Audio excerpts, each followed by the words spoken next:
Saturday was a good day over here, so hopefully it's a good day for you. Oh, good. All right. I like a little news from the future.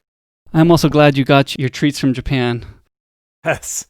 My wife looked at me somewhat askance when I opened. What are these things? All right. They're from and I'm sorry they're in such bulk. I know. I hope I like this drink because I got 2 giant bottles of it. I know. I hope you like it too. It's a little off-putting looking, but we'll talk about it. Yes. Oh, yes, most definitely.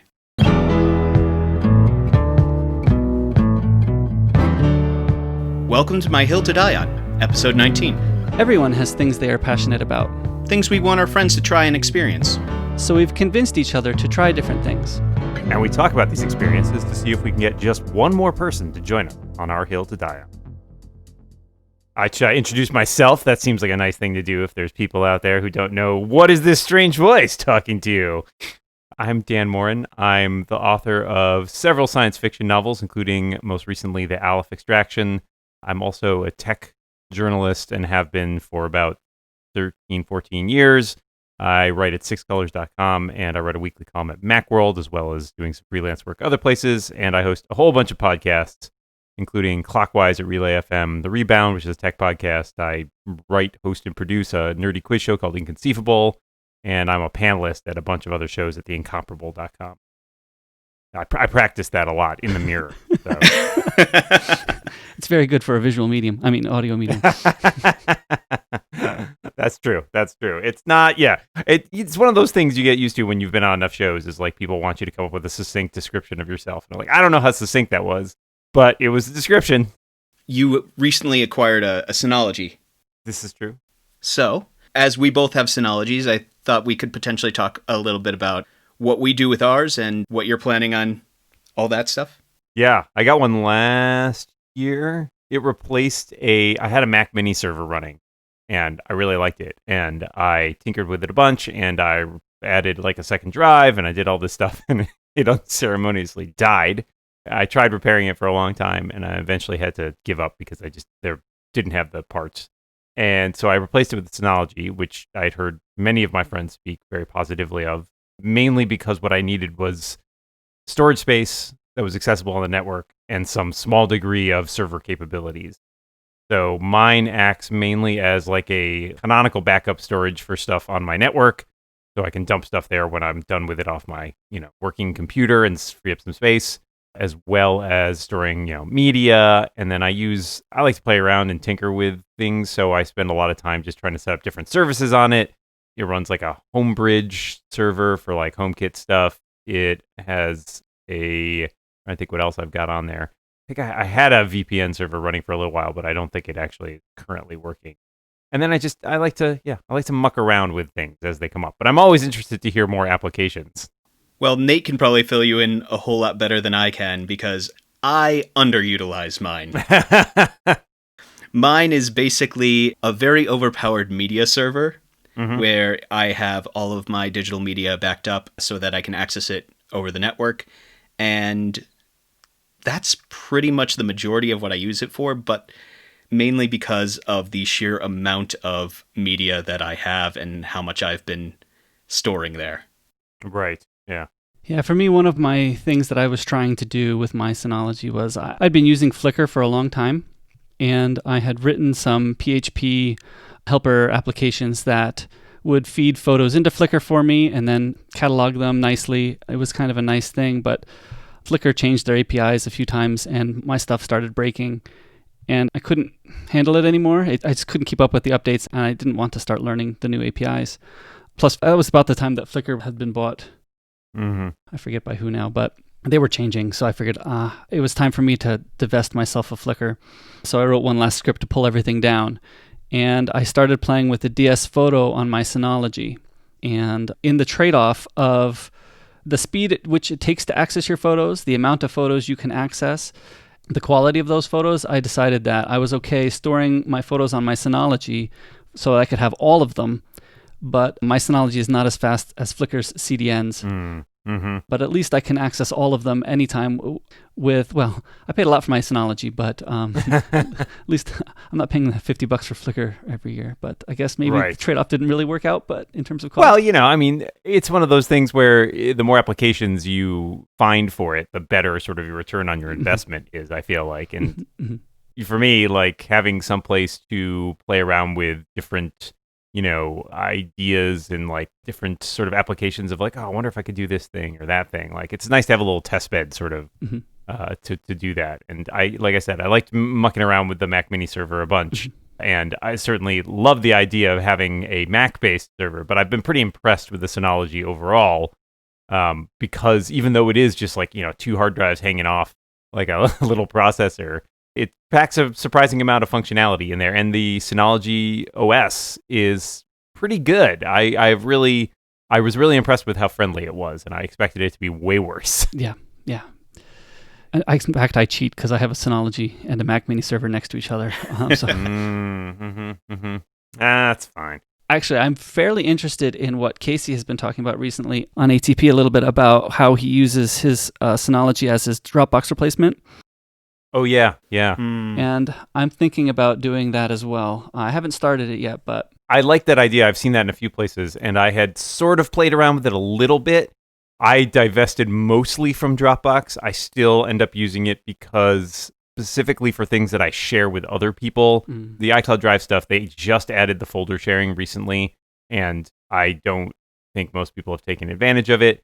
And they also don't do, since I do a lot of podcast stuff, Dropbox has this file request feature where you can send somebody a link and they can upload a file via the web, and iCloud has no replacement for that. And so I can't get rid of that, but I've moved out everything that was just there for like storage and accessibility on various devices, so my own personal syncing stuff, into iCloud for the moment. And it's been mostly fine. So yeah, that seemed to be easier for me than the whole Synology setup, though I can see the appeal of it. Yeah, I do use iCloud for most of my syncing. Actually, I am going to send you a Synology file request for your recording at the end. Okay. Oh, I'm curious to see how that works, because that actually may help me. Yeah, that's not too hard to set up. And it's been pretty smooth on my end, sending it to him and sharing it that way. That's cool. I like to know there's options. It's always good to have options. That's right. I've heard you're a gamer sometimes, right? True. Yep, that's true. What have you been playing recently? You'd think I would play a lot more games given I have all this time at home. And yet it seems to have been one of the things that's fallen down a little bit. I will say there's 2 things, one of which I've been playing a lot of and the other which I've sort of dabbled in. The one I've dabbled in is Animal Crossing because it's everywhere. My wife has been playing it a lot. And so I'm sort of piggybacking on her island there and just, messing around a little bit. But I'm not a serious player. I have a lot of trouble with those types of games because I find them a little too directionless for me. Like, I need like a story or a narrative. And I get it. Like, I understand the delight. And I went to my friend James Thompson's island, and like he had built this amazing island. I was like, wow, like this is incredible. But he also spent like 500 hours playing. I was like, I'm not ready for that time investment. And I'm not like I haven't traditionally been like a Minecraft person or like a Sims person. I find it a little too amorphous for me, but I can see the appeal. I've played it a decent amount. My danger was I vary between spending too much time in it or I'm spending no time in it, and my island's probably trashed now. I spent like a solid month where I played nothing but Animal Crossing, and then I haven't been there in quite some time. Your island's overgrown with weeds. All your residents have set things on fire. It's basically Mad Max. I really hope that when I come back, there is a cat with a skull on its head. It's a different sort of game than I expected, but I'm here for it. Yeah, besides that, the other game that I play a lot of recently, and it's because this has become sort of my social outlet, is my friends and I used to play lots of games, but, we've all kind of gotten older. A lot of them, most of us are married. A few of us have kids, so scheduling that kind of thing is a lot harder. But we have really been playing a lot of Sea of Thieves, which is a Microsoft game that I think is on, it's on Xbox, it's on Windows, and I think it just got added to Steam recently. So essentially it's a co-op game where you are pirates on a boat and you're sailing around all these islands, you're digging up treasure, you're fighting skeletons. It's kind of cartoony. One of my friends who's a big Monkey Island fan thinks it has sort of a similar vein to that. But it's also because it's not quite an MMO, but it's instanced. So as you're sailing around in your boat in the sea, there may be other players on their boats, and sometimes you encounter them, and sometimes those encounters go hostilely, and sometimes they go friendlily. And it's a lot of fun. I enjoy it. It doesn't really have much in the way of a progression. Like, basically, like the stuff you get at the beginning of the game is the stuff you always have. Almost everything that you can upgrade is cosmetic. Which is nice because like I played a lot of Destiny and like that was a grind, and I enjoyed it when I was playing a lot of it. But it definitely felt like if you got off the treadmill, and I've been off the treadmill for like a year and a half now. Like one of my friends was like, "We should go play some Destiny." I was like, "I don't even know where I would start." Like I would be so lost, and I'll be this little baby running around with everybody murdering me. But like Sea of Thieves has that like you can drop in. We play for a couple hours. It's a good chance to just chat and catch up with friends and hang out. And I'll very frequently set other people's ships on fire if you're my friend Keith. Sounds like a lot of fun. It is. Really enjoyable. Unfortunately, I haven't had a strong enough PC in a while, so... Yeah. I've just got my Macs, so if it's on Steam, I might be able to check it out, but... I don't know if it's Mac compatible or not. I have no idea how that works these days. Steam's Mac compatibility is iffy at best. Yeah. So, I mean, I've been a Mac user for 30-ish years, and I have had PCs in the past, though only ones that I've built myself, specifically for gaming. Like when I was in college and shortly thereafter, my friends and I played lots of games, and I eventually built PCs so that like when we left school, we could still hang out and play video games.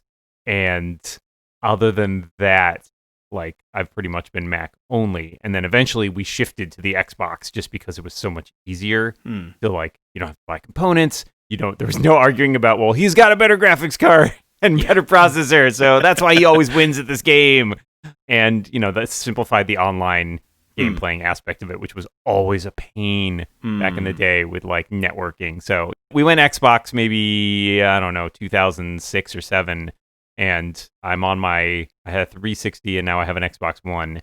I don't know how soon I would be likely to invest in a new console, especially because I don't play as much as I used to. But who knows? We'll see. I have a lot of the Sony end of things, so that tends to be where I have invested a lot of my money. Simply because most of the games that I play are lots of story-based RPGs. Sure. And Sony just seems to have a lot more exclusives that fit my bill. Yeah, I see that. I kept being tempted to buying a PlayStation. There was like a few games I really wanted to play on it. I really want to play that Spider-Man game, which everybody spoke It is highly fantastic. I'm just going to say that right now. I really want to play that. I can't quite justify the console spend, especially because I'm just out of places to put another console. I live in a small apartment. That is on the top of my list of games I want to play. And every time there's like a bundle, like Black Friday or whatever, I'm like, it's not that expensive. It is such a good game, though. All right. I'll probably cave at some point. Yeah. Don't worry. I'll just be the small voice in your head going, come on. It's there. Buy it. What can it hurt? Yes, right. As for games that I've been playing, I actually just finished the Final Fantasy VII Remake. So I decided that before I jumped into another 50 to 100 hour long story, I would play a lot of shorter games.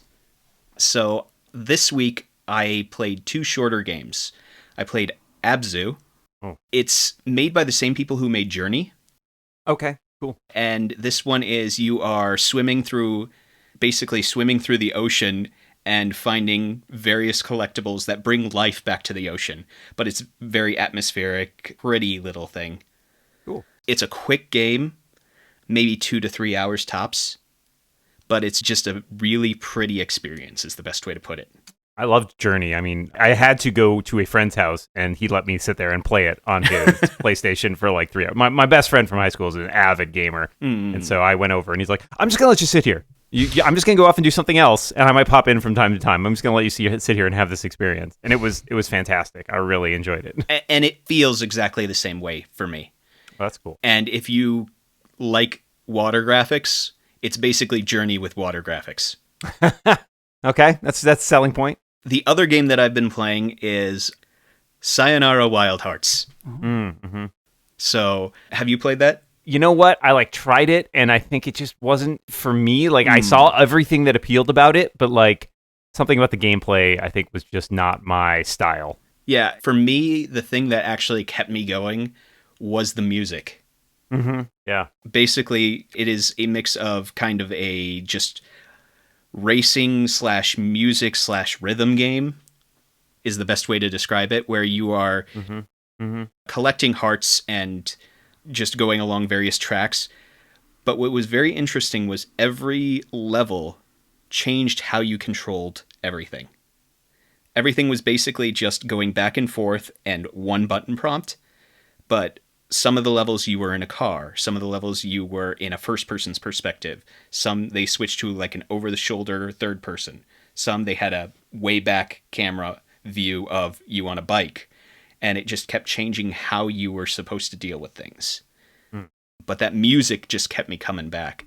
I will definitely say, now that I've beaten it, I definitely added the soundtrack into the playlist of things to listen to while I work. Yeah, I've seen the soundtrack around, so I'll have to check that out again. I'll give it another shot. Yeah, I would say at the very least, maybe it was because the visuals just work so well with that soundtrack, but it is more of an EDM kind of music. And you're playing on your PlayStation, not the phone, right? Yeah, I was playing on my PlayStation. Yeah, I think I tried it briefly with the Xbox controller paired to my Apple TV because that seemed like the best way to play it. But yeah, I think I'm just not a rhythm game person for the most part, although I did love Rock Band. I have the bad habit or history of growing up playing a lot of Dance Dance Revolution. Sure. So that was the rhythm game that basically corrupted my mind. I get it. I knew people who were super into that. It was never my thing. I was never good at that. But I was always in awe. I knew some people who were truly amazing. Oh, I was awful at it. But I loved it, but I was awful at it. That's the way to know how much you love things, is even if you're awful at it, you keep going. Yep. Yeah, my daughters were playing Just Dance. They're way better than me. Kids. How dare they have rhythm? Yeah, and less mass. It helps. Well, and they're just smoother, too. When I flail my arms, I don't move as smoothly. Yeah, true. Oh, yeah, my joints are not up to that anymore. All right, so we often have a pick 2. We actually discovered this one time when we did pick 10 and realized that was way too many. It took up more than half the episode, and we're like, okay, this is too much. So then we went back down to a pick 2, and we do kind of like to tie our pick 2 to the theme of the media that we talk about, since we talk about at least one media throughout the episode. So since the Aleph Extraction is a heist or spy genre-ish book, we thought we would pick our 2 favorite heist or spy or espionage scenes from books or movies or TV shows. Why don't you go first? Sure, yeah, I'll pick my favorite heist scene from a movie, which is probably the heist scene from Sneakers, which is one of my top 10 favorite movies of all time. As I've said in other interviews, there's always a little bit of Sneakers DNA in anything that I write. You can kind of pick it out. But I love it because it has that really great aspect of showcasing the team all working together in their various capacities to sort of, do this one heist. And I love the aspect of a team working together. And it's fun, it's funny, it's got tension. I just think it really executes at the top of its game in terms of heist scenes for me. And what a great cast. I mean, that's part of the reason I love it so much. But I think that to me is sort of when I'm trying to write a heist, I'm trying to think about how they did that so well in Sneakers. Yeah, actually, I was introduced to that. I forget which podcast it was on, but it was one. I think it was a Relay FM show. But somebody was saying, "Oh, Sneakers is a good movie," and then it came on Japanese cable, so I recorded it, and yeah, it's a really good movie. Yeah, I have to watch it again. I haven't watched it in a while now, but I believe Casey List is a pretty big fan of it as well, which is why. Yes. I mean, and I've seen it several times since. I mean, I think I saw it. I went back and thought about it. It was I think I saw it the year after it came out, and I was in camp. And I was in an electronics lab class, and one day the teacher was just yeah, we're just gonna watch this movie. And it's okay. But yeah, every character has so much flair, right? Everybody is so different, but it all comes together to pull it off. Yeah, and I just love the characterizations are great. They're not characters that feel like ciphers. They feel like fully fleshed out characters to me. They're characters where it's you remember the names of these characters. You kind of remember their personalities. Like, they all are very distinct rather than being sort of interchangeable cogs. And they're not just about their skill set. It's about their personality, too. And I really love that aspect of it. Mm-hmm. I do think that heists, when they're done well, tend to fit that really well. Mm-hmm. Where each member of the team just shines. Yes. They all contribute. I like that. What about you? So who's next? What's your next? I want to know, because I'm intrigued. I had to whittle my list down here. Yeah. All right. Well, I'll say that I'm going to go with the TV show Leverage, which specifically, I would say either the first episode or the last episode of the first season. Yeah, first season's pretty good. Yeah. For almost the exact same reasons, because it is the team coming together with all of their different skill sets and just working together and making it happen. I also really like the fact that that last episode of the first season, it's the David job, where you are expecting something the entire time, but because you don't know all the details, that twist at the end really just drives home just how good they are, is the best way to put it. It is the hyper competence of that team that just makes, especially that first season of Leverage, amazing in my book. Yeah, such a good show. I really do enjoy that show. I will say, I'll tell you my favorite story. So I met, not formally, but I was at a charity event in Emerald City Comic Con a couple of years ago. And there are a lot of authors and other creative people there and stuff. And it's a charity event where you go play board games. And it's for World Builders, which is Patrick Rothfuss's charity. And so I'm sitting there, I'm talking to a couple friends afterwards. People are thinning out. And John Rogers, who created the show Leverage, like, came up to me and my friends, is like, yeah, so, like, where are we going? Where's the party at? And we all kind of looked at each other blankly. We're like, well, we were going to go to this bar. You're welcome to join us. I was like, oh, I thought you were, like, going to hang out with Pat and everybody. It's like, we know some of these people, but not that well. We are the wrong people to ask about this. So, yeah, we frequently joke now. It's like, yeah, remember that time John Rogers came up and had literally no idea who we were?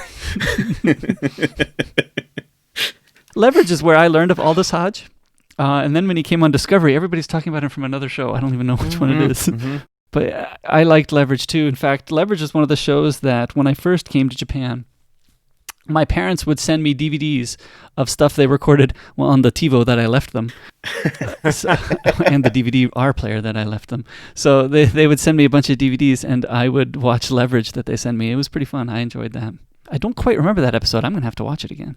Yeah, I should go back and watch that show. And they're rebooting that show, too. Oh, are they really? Same actors or different actors? Everybody except for Timothy Hutton, who has been replaced by Noah Wiley. He had some... There was some... Google it. There's a reason he wasn't asked back. All right, my turn. I am going to pick first The Hunt for Red October as an espionage movie. I think the big scene that I think was coming to my head was the one where Alec Baldwin's character, Jack Ryan, drops off the tether into the sea from the helicopter. And I thought that was fairly early on in the movie, and then rewatching it a few days ago, I was like, late. Yeah, it's pretty late in the movie. But that's where he's really committed. Like, there's really no turning back now. He's going in to get this submarine, or at least to prove his point, I guess. So yeah, that I'm not sure the rest of the movie holds up extremely well. Some scenes are very good. I love one of my faves. I like it a lot, but I wonder if it's just nostalgia for me. Fair. Plus, I like to make fun of Sean Connery's accent. Oh, who doesn't? I am a Russian submarine captain. Some things in this room don't react well to bullets. Yeah, that's right. Good bit. In fact, when I was watching it, I had a hard time stopping watching it and putting my kids to bed because it was too much fun, so I had to turn it off. Oh, it's a good movie. It's a good movie. It's the best. It is the best Clancy adaptation, and I've seen all of them. I'm trying to think. I think I've seen, because the Alec Baldwin one, I've seen both the Harrison Fords. I've seen the Ben Affleck. I've seen the Chris Pine. I've seen both seasons of the John Krasinski, and I think it's hands away the best. I like Harrison Ford, don't get me wrong, but like Alec Baldwin just kind of sticks in my head as Jack Ryan. And I like that. That's also the best of the books too. That's the best source material to adapt from. And I read a lot of those. Well, he's the pencil pusher, right? I think the other guys are too athletic or action hero-y. I like that movie a lot because it focuses on the analyst side, because it does have that sort of slow burn of a Cold War drama, and just the the whole thing is a metaphor for the Cold War, where you have them like kind of dancing around each other, trying to figure out like, is he defecting? Like, is this what's going on? Like, or is there something else happening? You know, they're all trying to play this chess game. And I will say there's definitely some DNA from that in my books as well. Like, you know, it's certainly played a part. Are we back around to me? Yep. Your turn again. I'm going to pick, I'll pick an espionage. It's hard to pick a specific scene, but I'm going to pick another show that influenced me a lot that I saw fairly recently in life. And that's a show called Sandbaggers, which is a British spy series from the late 70s, early 80s. Only ran 3 seasons. I think it's only about 20 episodes. Pretty short. It is the pinnacle of slow burn espionage, where most of the activity takes place in the offices of MI6, basically. And you know, it's in that BBC format from the late 70s, early 80s, where stuff is shot either on film or video, depending on if they're outdoor or indoor, kind of like classic Doctor Who stuff. But it's all about the politics, it's all about the maneuvering, it's all about the chess game. And so I just really enjoy it. It's such a different take, and it feels much more realistic. The guy who wrote it was basically, I believe he was a naval intelligence officer. And so, you know, it lends a lot of credence to it. And it just has such interesting characters and interesting dynamics with everything. So if I had to pick an episode, I'd probably pick the last episode of the first season, which is called Special Relationship. And it just involves this very like tense, again, like stuff where it's not like lots of action happening on screen, but it's all the drama of, oh, what does this mean if this person gets captured? And like, oh no, like they know about this thing, and oh, we have to preserve this intelligence. And so like there's a lot of stakes in there, and there's a lot of tension over the decisions the characters are going to make. And I think to me, that's a lot of the fun of espionage, is like, it's not always the James Bond, like running around with the gadgets and stuff blowing up. Sometimes it's just the implications and the expectations of people. And so I think that show does a great job with its characters and with its situations of really creating a lot of drama without necessarily reverting to just, you know, straight up action. Yeah, that sounds amazing. I'm going to have to check that one out now. Yeah, is that on Netflix or something? Yeah, I don't know where it is. I feel like it might have eventually showed up on Amazon Prime. For a while, it was really hard to get. Like, I watched it originally on DVD from Netflix, and then I have a box set of it that I finally got, which was not cheap. But I think at some point it might have showed up on a streaming service. So I'll have to look around and see if I can find it. But it might have been on one of like the BritBox or something, British TV streaming service. Oh, it looks like it is on Amazon Prime, at least in the US. So probably check it. Yeah, that is what the VPN is for. All right, my last pick. I am a sucker for heist movies, so I'm going to pick another heist. But I'm also going to pick one that is a guilty pleasure. Okay, all right. So please take that in consideration. I'm going to choose Die Hard with a Vengeance.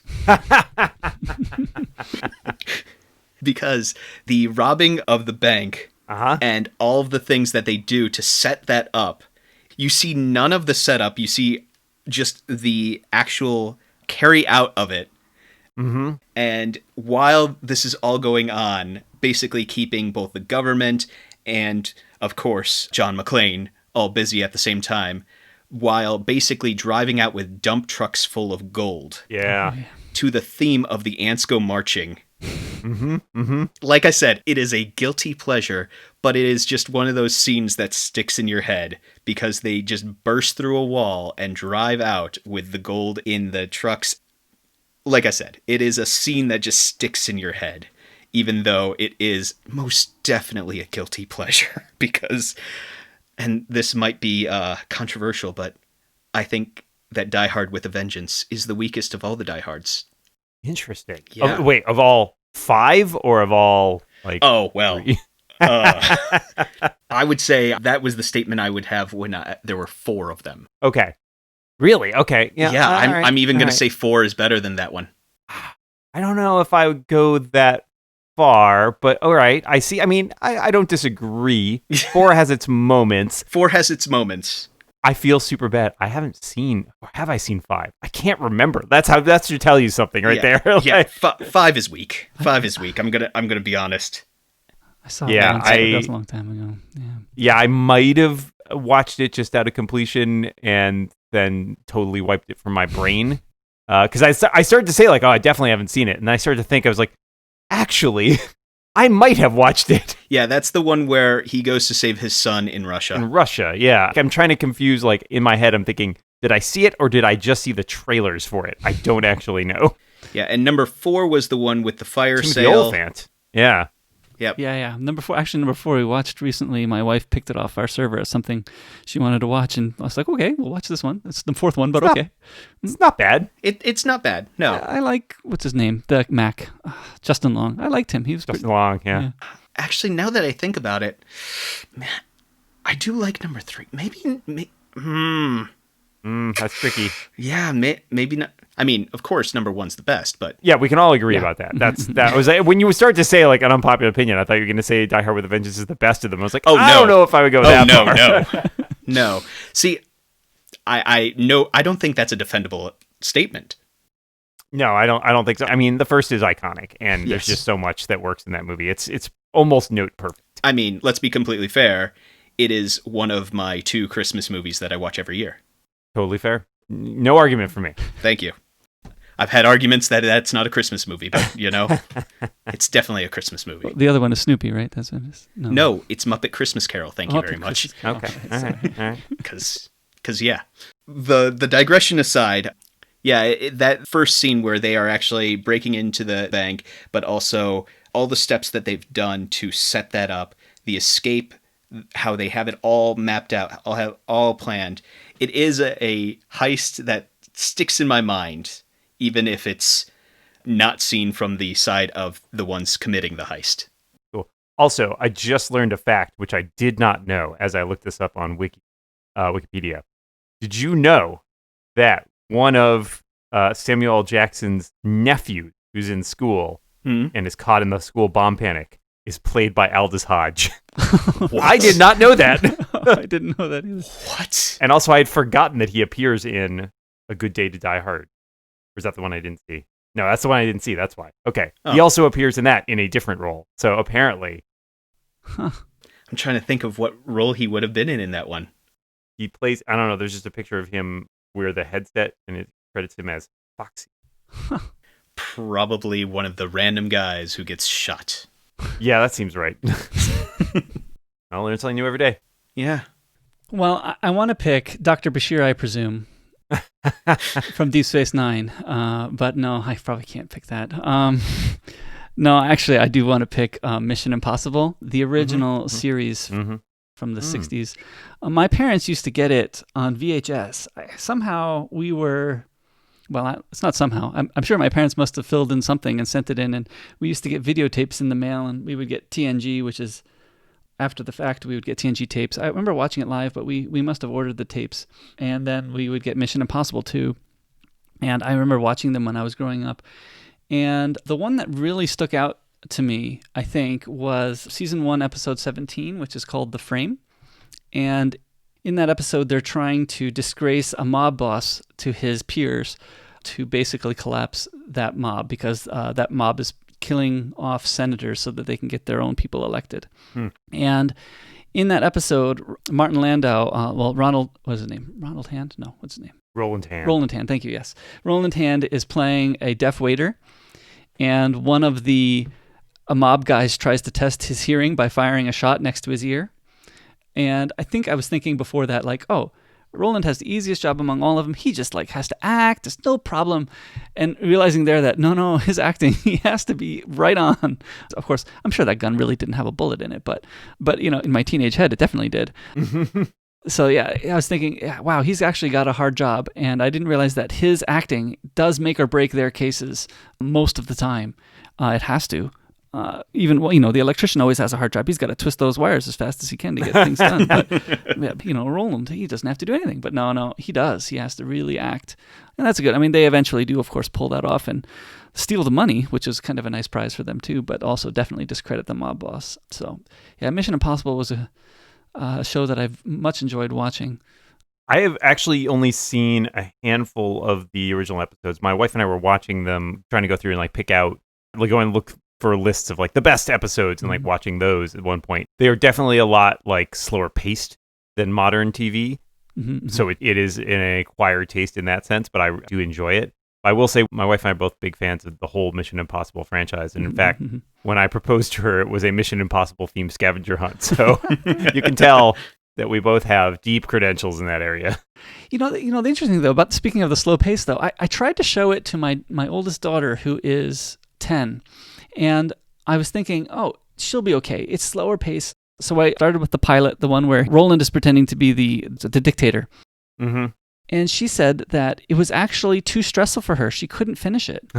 Interesting. It's like, really? This is stressful. It's like, wow. And some parts were. I mean, definitely it was high stakes, but I definitely thought that there's stressful moments, but the pace of it in general would be okay. But she didn't like it so much. Interesting. I'll have to try again in 2 years. Yeah. Tastes change a lot in that period, I think. So. Worth trying again. Yeah, she came to me a while back saying, "Oh, Dad, my friend likes this movie called Seven Brides for Seven Brothers, and since you know old movies, you must know this one, right?" I'm like, "Oh yeah, I know this one." I know. I told my friend you know it because you know old movies. Well, I happen to. It's not always true. Yeah, right. Memorable soundtrack. Yes. So then we rented it off of Amazon, and she watched it, and she loves it. She goes, "Yeah, my friend loves it, and now I love it." And I'm like, "Guys, this movie is about boys kidnapping girls. Why is this your favorite movie?" Yeah.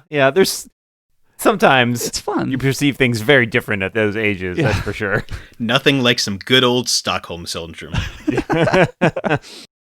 All right. Any other bring out your deads? I was almost going to pick the original Mission Impossible movie because I think the Tom Cruise, the heist sequence in that is pretty great. Yeah. Yes. I mean, there's too many. That's the problem. Like, there's too many things that I love watching it. And I'm always on the lookout for more, too. That's the other thing is, like, I'm always, every once in a while, combing, like, heist lists. We recently rewatched, for my wife the first time, for me, first time since I'd seen the theater. We went to a local theater back when you could go to local theaters, and we saw a print of Spike Lee's Inside Man from 2006. Yes. That is a great that is movie. a good movie. I was thinking about picking that one. That is a very good one. Yeah, good heist. Good that heist. was the one that I was thinking of before I decided that I was going to take my guilty pleasure. It's very solid. I really enjoyed that one. It's been a little while since I've seen it again, but there's a movie called The Next 3 Days with Russell Crowe. I know of it, but I've never seen it. I enjoyed it. I'm not sure it's the best movie, and I'm not sure it's very critically acclaimed, but I definitely really enjoyed it. It had very nice suspenseful scenes, and I really liked that. And his thought process of getting his wife out is very good. I would throw out there for espionage stuff, 3 Days of the Condor, which is a classic with Robert Redford. That's worth watching. That is sort of one of the progenitors, I feel like, of the atmospheric tension spy film. There's a lot going on. And they made a TV show kind of loosely based on it, the first season of which came out a couple of years ago. And it had its moments, but I think it was kind of uneven, and they made some choices I didn't love. Supposedly there's a second season of that coming at some point, but it's on like one of those super weird, it's on like AT&T's DirecTV network or something. It was very weird, but it's got some really good people in it, including Bob Balaban, and William Hurt is in it, and Mira Sorvino, and the main character is played by Max Irons, who is Jeremy Irons' son.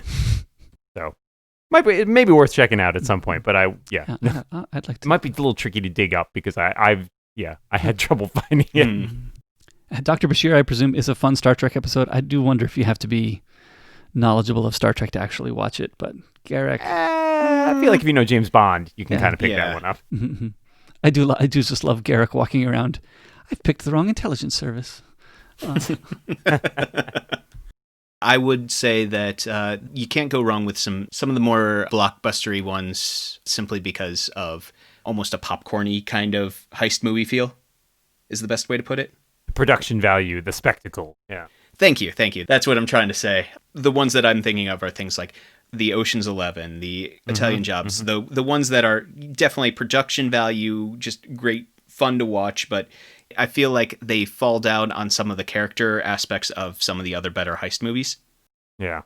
They're not as nuanced for sure, but like they are fun to watch purely for just the constructions of the heist. They feel like more of the puzzle solving aspect of the heist.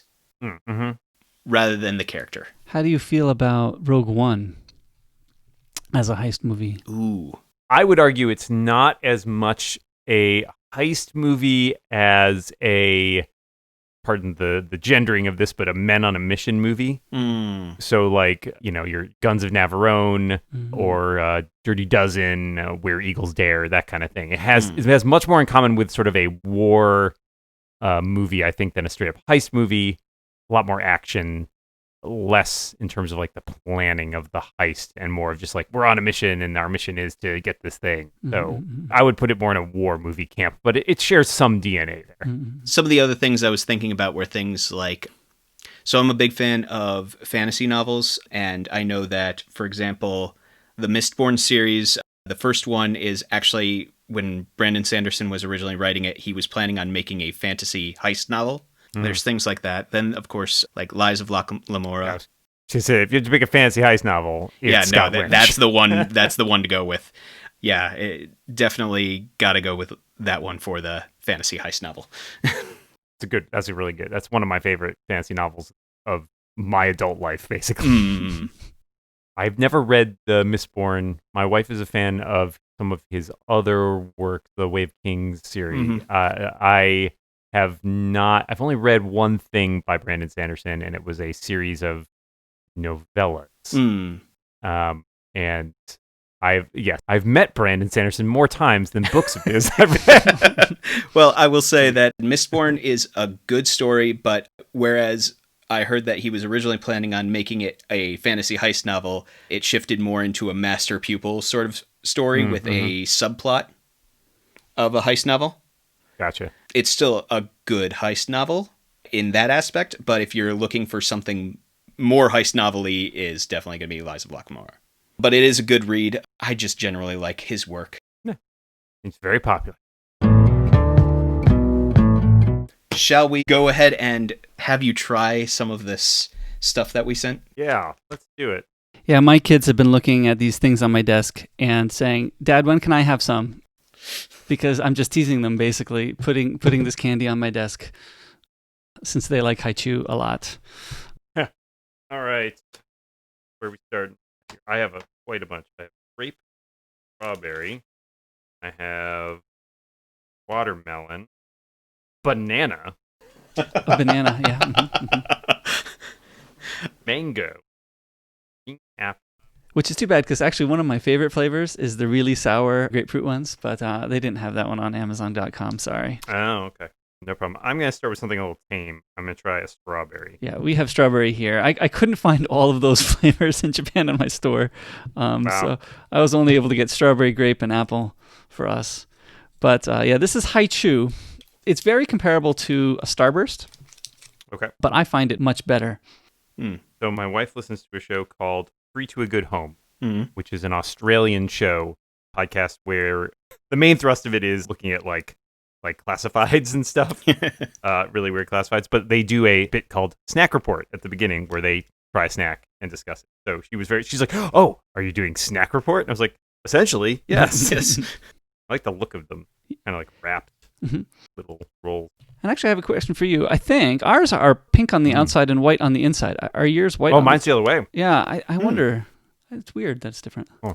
So it's much chewier than a Starburst, I would say. Yeah, I find them more close to a mix of... Almost like gum. I was going to go with a taffy, but yeah, I could see a gum. It'll disappear in your mouth pretty quickly, I think.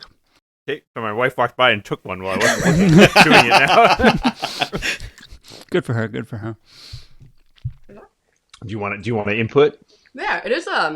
It's very chewy. It is a lot like gum, but it's very juicy. Yeah. Yeah. Not bad. Well, we've got several packs. So. Yeah.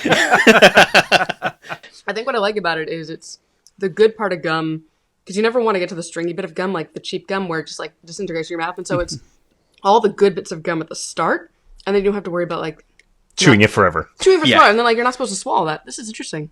It's good. I very much agree with that statement. I never thought about it like that, but I do hate chewing gum, and I love Haichu.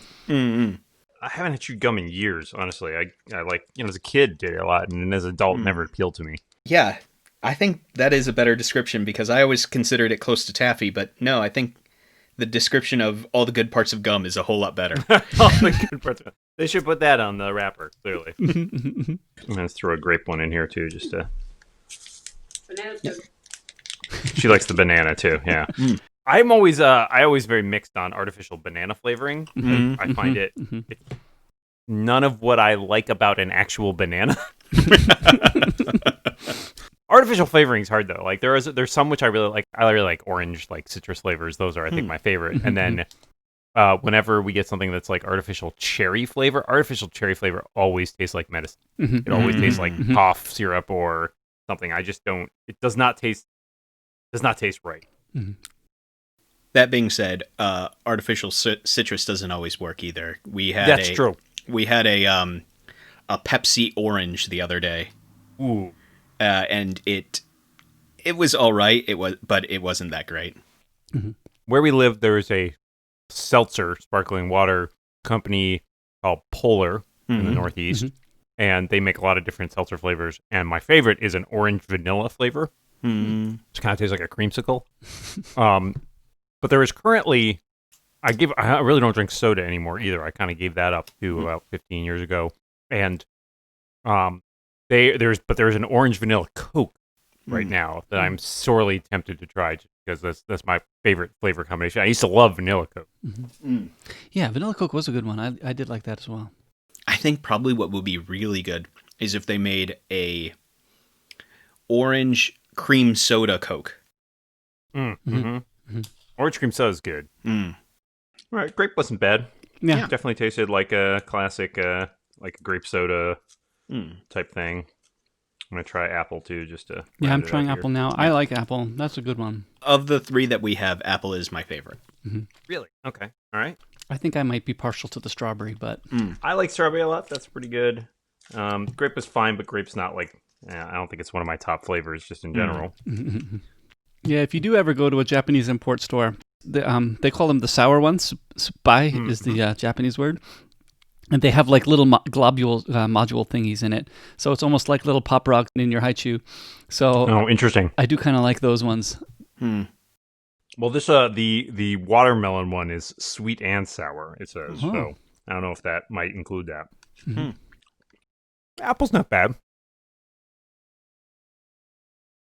I find apple as a candy flavor to always be also kind of hit or miss. It's just not something I think lends itself to being distilled in that way. Yeah, this one here is a little bit tangy, actually, so I think that's part of the reason why I like it. Yeah, it does have a little kick. Yeah. Not bad. I do like fruit, like Starburst candy, that kind of stuff, so overall, I think these are solid. I like it. Well, you have a whole crate of them. Yeah, exactly. Yeah, don't eat them all at once. Yeah, I'll be eating nothing but these for some time. Yeah, mine are going to disappear tomorrow because now I'm going to let my kids have them and they'll be gone. But, yeah. Yeah, no, I don't have any way to get rid of them but aside from myself. So, that's going to happen. All right, so the other thing we're going to subject you to, gift you with. Thank you. Yes. That's what I meant to say. Is Calpus Water. And actually, I like Calpus Water. I did a little bit of research on it. Calpus was invented in 1919. Wow. By a Japanese guy who went to Mongolia and discovered that they had been making a drink over there from cultured milk and came back and did it in Japan. So it's been around in Japan for a long time. I didn't realize it was quite that old. I think what we've sent you is Calpico Water, correct? Yeah. Okay. It says Calpis on the top and then it says Calpico. Okay. Original flavor. Okay. So in Japan we call it Calpis. In America you can't get away with that. Yep, that seems tricky. Yeah, some people hear that name and go, "What are you making me drink?" Yeah. Especially given the coloring and appearance. Sure. Yes. Yes. Yeah, please don't think of it anything like that. It is a milky-ish drink, but milk is not a good descriptor, I think. It is much on the sweeter side. Yeah, I was going to say, but you're looking at the ingredients. Like, well, ingredient 2 is high fructose corn syrup, and ingredient 3 is sugar. So, kind of see where this is going. Again, I gave up drinking most soft beverages a long time ago, mainly because I find them too sweet. And as a result, now, when I drink one, I find them very sweet. So I'm interested to see how this plays out. But I chilled mine. I don't know if that was the right answer. No, good. Yeah, that's good. Often I find things in Japan are much less sweet than American things. Okay. It's not always the case, so I'm curious about your opinion here with Calpis Water. I'm pouring myself a glass. One of the things I often do is I buy the Calpis syrup. Oh, okay. And then, so Calpis Water is really just a pre-diluted version of it. Okay. In the summer times especially, because you can keep Calpis syrup without having to refrigerate it. We'll buy the Calpis syrup and then we'll just dilute it ourselves when we're drinking it. Interesting. Okay. And often in Japan it's sold with soda, seltzer water already, so they call it Calpis soda. Yeah, I was going to say it's non-carbonated in this. Mm-hmm. Okay. Well, I'm going to take a sip. Here we go. Here we go. Interesting. I don't know how to describe that. It's Yeah, it's hard to describe. It's not quite. So here's the thing. It's not quite like drinking flat soda. And it's not quite like drinking something like, like condensed milk or something. I'm trying to think, honestly, the closest thing, it's not quite right flavor-wise, but like consistency-wise, it kind of reminds me of like a bubble tea, but without the bubbles, but like a milk tea type thing. So it's got a little bit of that vibe, but it's also got a little bit of yogurt. There's a little bit of tang. Yeah, like a yogurt, right? Like a little sour, slightly. Probably the lactic acids. Yeah, it's the lactic acid, yes. Yeah. It relies heavily on that. Well, that's good. I mean, that's good, though, because I think if you didn't have that, it would be like cloying, right? With the corn syrup and the sugar would make it, I think, too sweet. Whereas this adds a little bit of bite to it, which is nice. Because normally you get that in like in a soda, you would get that with, I think, the carbonation citric acid combination gives you like that little bit of tang that you when you drink a Coke or something like that, and you need that to balance it. Yeah, so in some ways, I do like the soda version as well. I like fizzy drinks in general, so like I drink a lot of sparkling water, and I think this would. I'd be interested. Maybe I'll try mixing it later with some seltzer or something. That might be a disaster. We'll see. Or maybe I'll try mixing it with something alcoholic. I don't know how that would work. Do they make drinks with this over there? Is that like you can put Calpis in drinks. They do have it. Okay, interesting. I'm also in the same boat where I don't drink a lot of sodas outside of this session. That's what I subject Ryan to, yes. It is always an interesting flavor. I like this simply because I like that extra bite that it has, because it takes away from the extra sweetness. Right. Yeah, I agree. I think you need that. Otherwise, it's like sugary water. Yeah, I do find when I'm at the Japanese restaurants, when we used to go, they have drink machines, and I usually get Coke and Calpis is usually what I'm getting together. Okay. Yeah, later, if you do eventually feel that you like it enough, if you were mixing eventually, you probably want to mix from the syrup. Okay. I do like doing that, just mixing it with general stuff. Interesting. Yeah. All right. Well, see if I come across at some point when the stores open up again and see if I can find one. Yeah, the syrup has an old-fashioned styled bottle. It looks like one of those old Cokes kind of thing. Cool. All right. You mean in the after times when the doors open again? Yes. Yes, exactly. And the floodgates are released.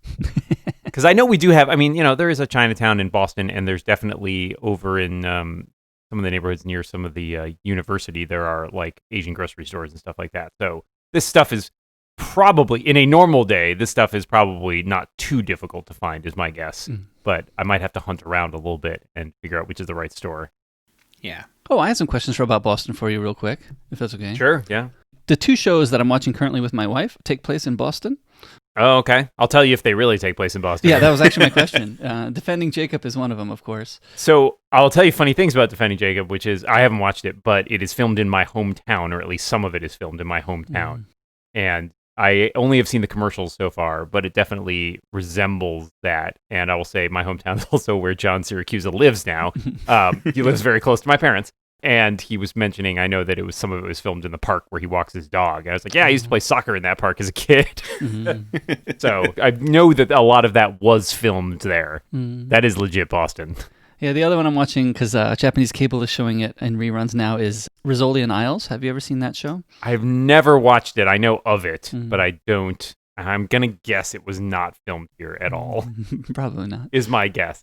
So I used to do a podcast covering the TV show Arrow.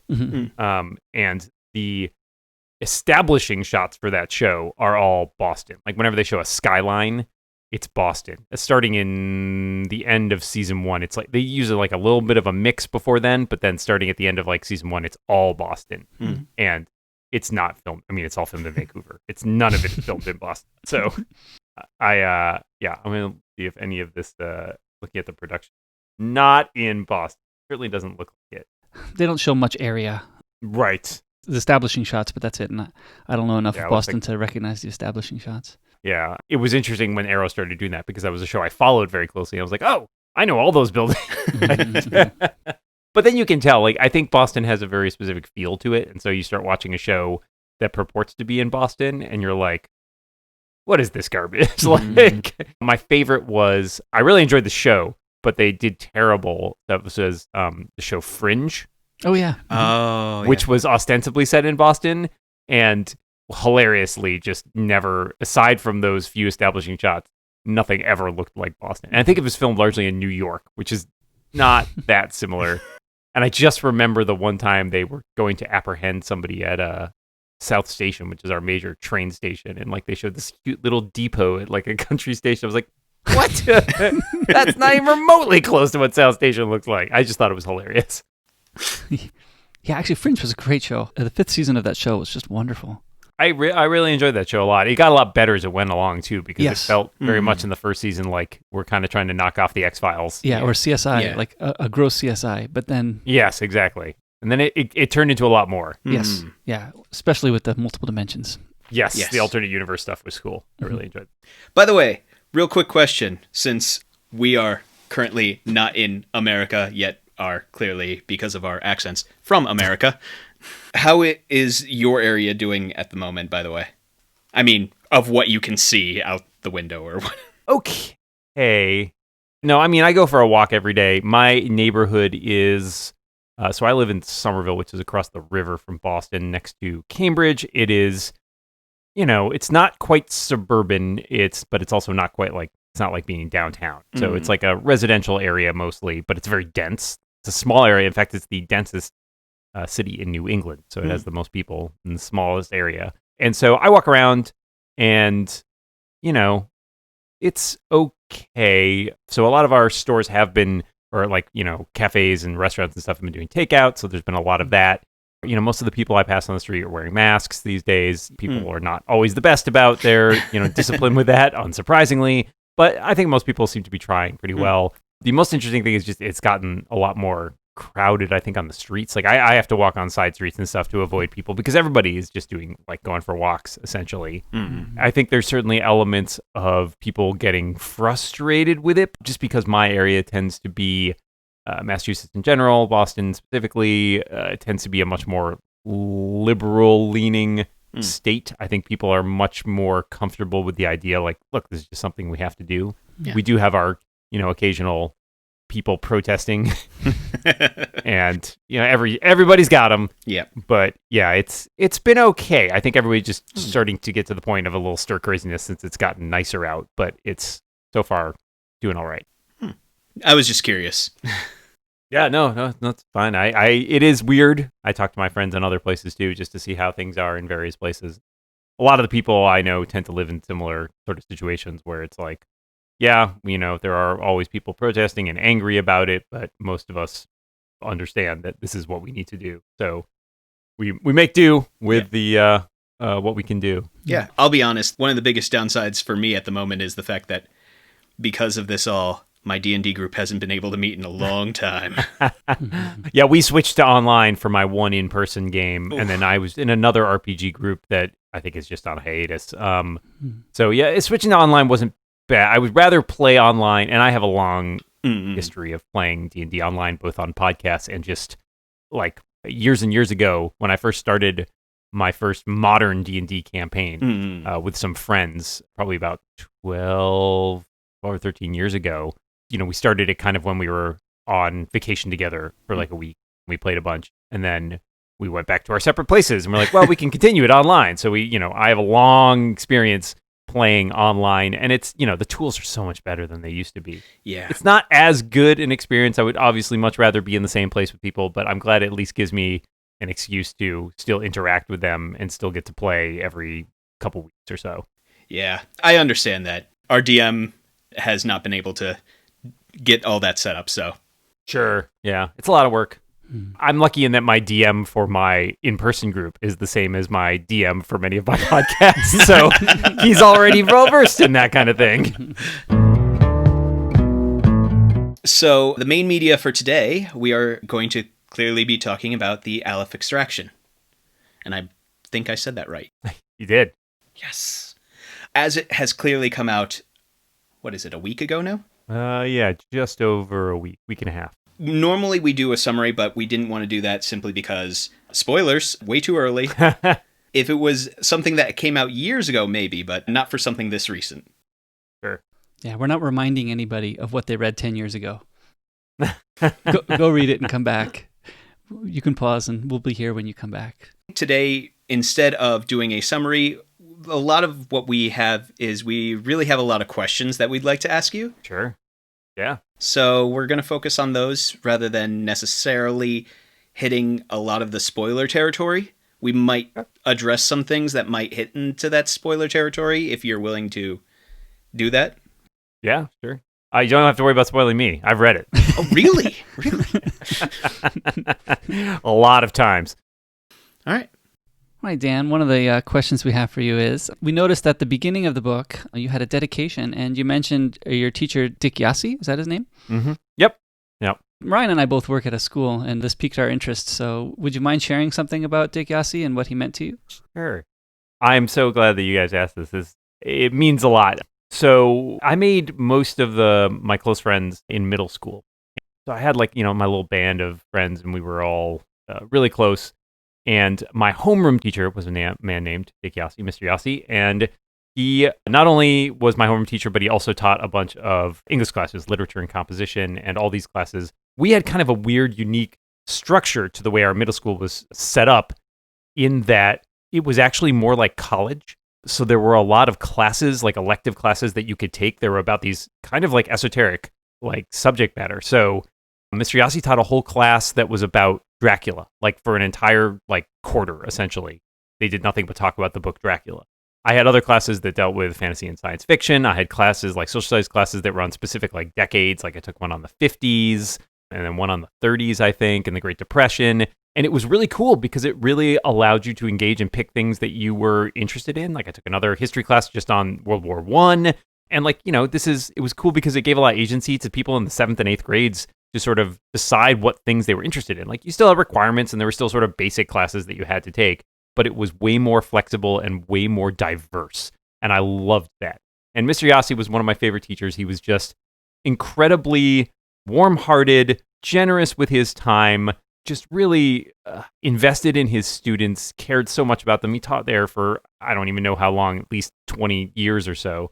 And he became, I kind of, always thought of him as our patron saint, because whenever we had an idea of something we wanted to do, we would go to him and he would be totally game for helping us, even if it was a thing that he didn't know anything about. So at one point he helped us set up a newspaper for the junior high school, and that was cool. And at one point, we all started to get really into D&D, and we're like, could we have a D&D club?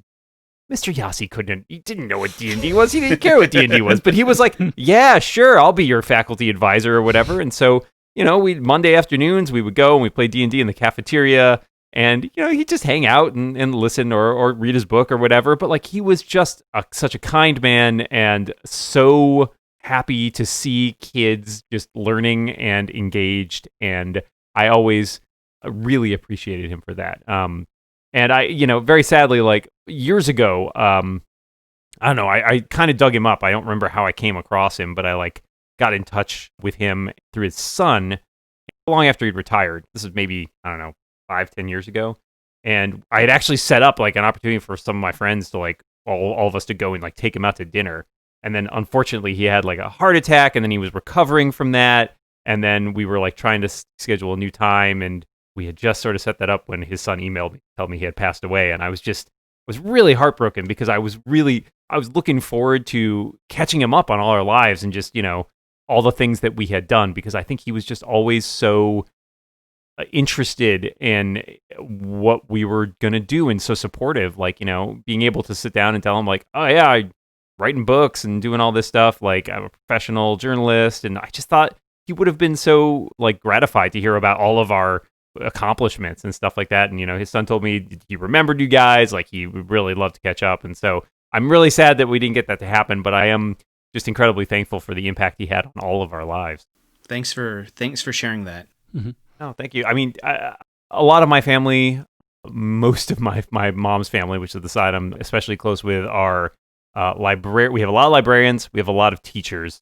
And so those are roles that have always meant a lot to me, and I've always valued sort of the teachers who've made a big impact in my life. So some of the people I'm closest with in my family are educators, and I have immense deep respect for that as a profession. And yeah, just it's incredibly important.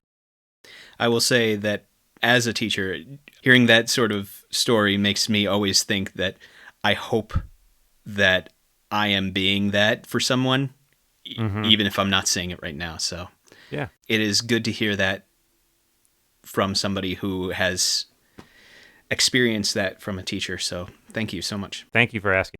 Great to have a chance to talk about them. In addition, while we're talking about people involved in your life and in Aleph Extraction, you've spoken about your agent Joshua on occasion. So I was curious, how did you actually end up getting connected with him? Was it through submissions, a conference? Yeah, so Joshua Vilmus is the president of Jabberwocky Literary Agency.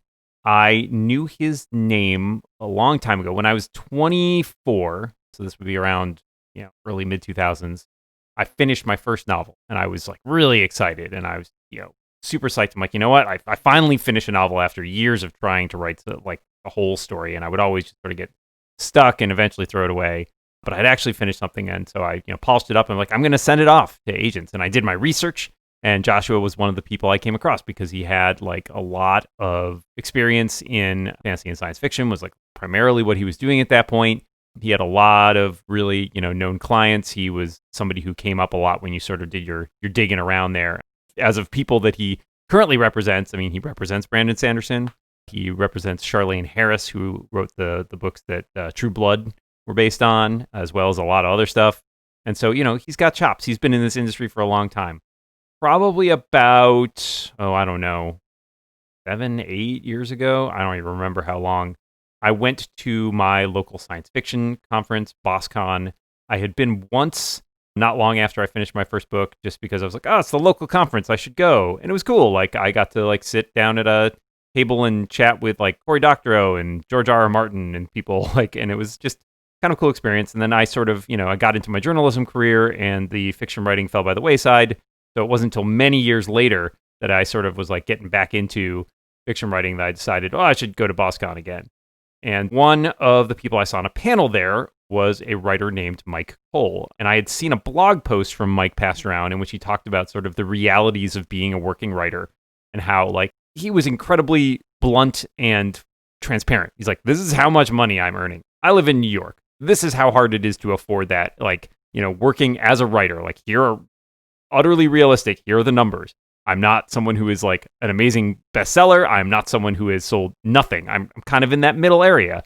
And I thought it was just fascinating and just a really interesting reality check, because so many people have this idea of what a writer's life is like, and nobody talks about the actual difficulties of it. And so I went up and talked to Mike, and Mike's a really nice guy. He's super generous with his time. And I ended up being on this sort of coffee clatch with him where I was chatting with him. And afterwards I was like, hey, I'm interested in being a writer and stuff. He's like, yeah, I think you could, you seem like you're engaged. You seem like you're interested. And at that point, his agent, Joshua Vilmus, happened to walk up, and Mike is, again, just like super friendly guy. He's like, oh, let me introduce you to my agent. And so he's like, Joshua, this is Dan, etc. And we started chatting. And yeah, we talked for a while, and I mentioned, well, hey, I'm a writer. I'm working on stuff. I'd love to send you a manuscript. And he's like, sure, here's my card, etc. And we kind of bonded a little bit on, we're both crossword puzzle fans. And I think it certainly helped that at that point I was a working journalist, and I had, experience and credits to my name and stuff like that. So I could be like, oh, I've written stuff. I'm a professional.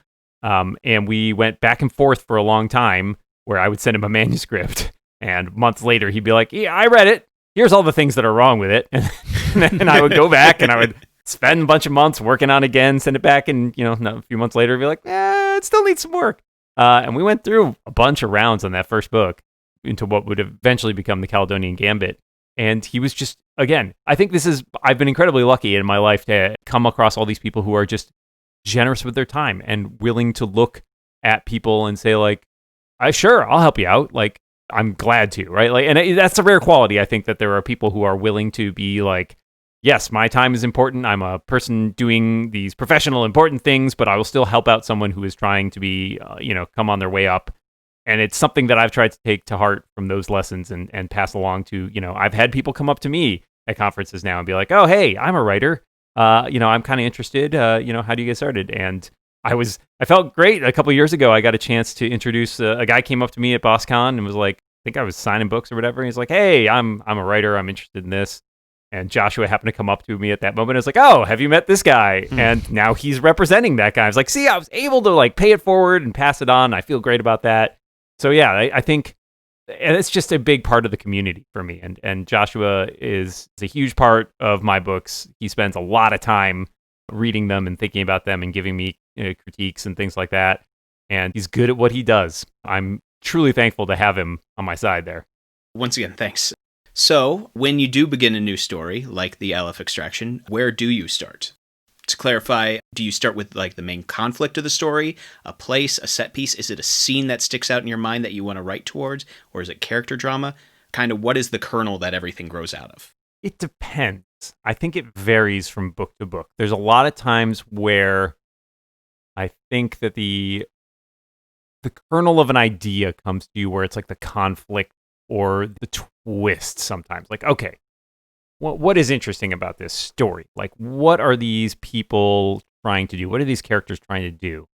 And I think once you sort of have that nub, stuff starts to grow out of it and you start picturing things like scenes and like set pieces and stuff that sort of accumulates around that nub and lends it support and starts to build it out more.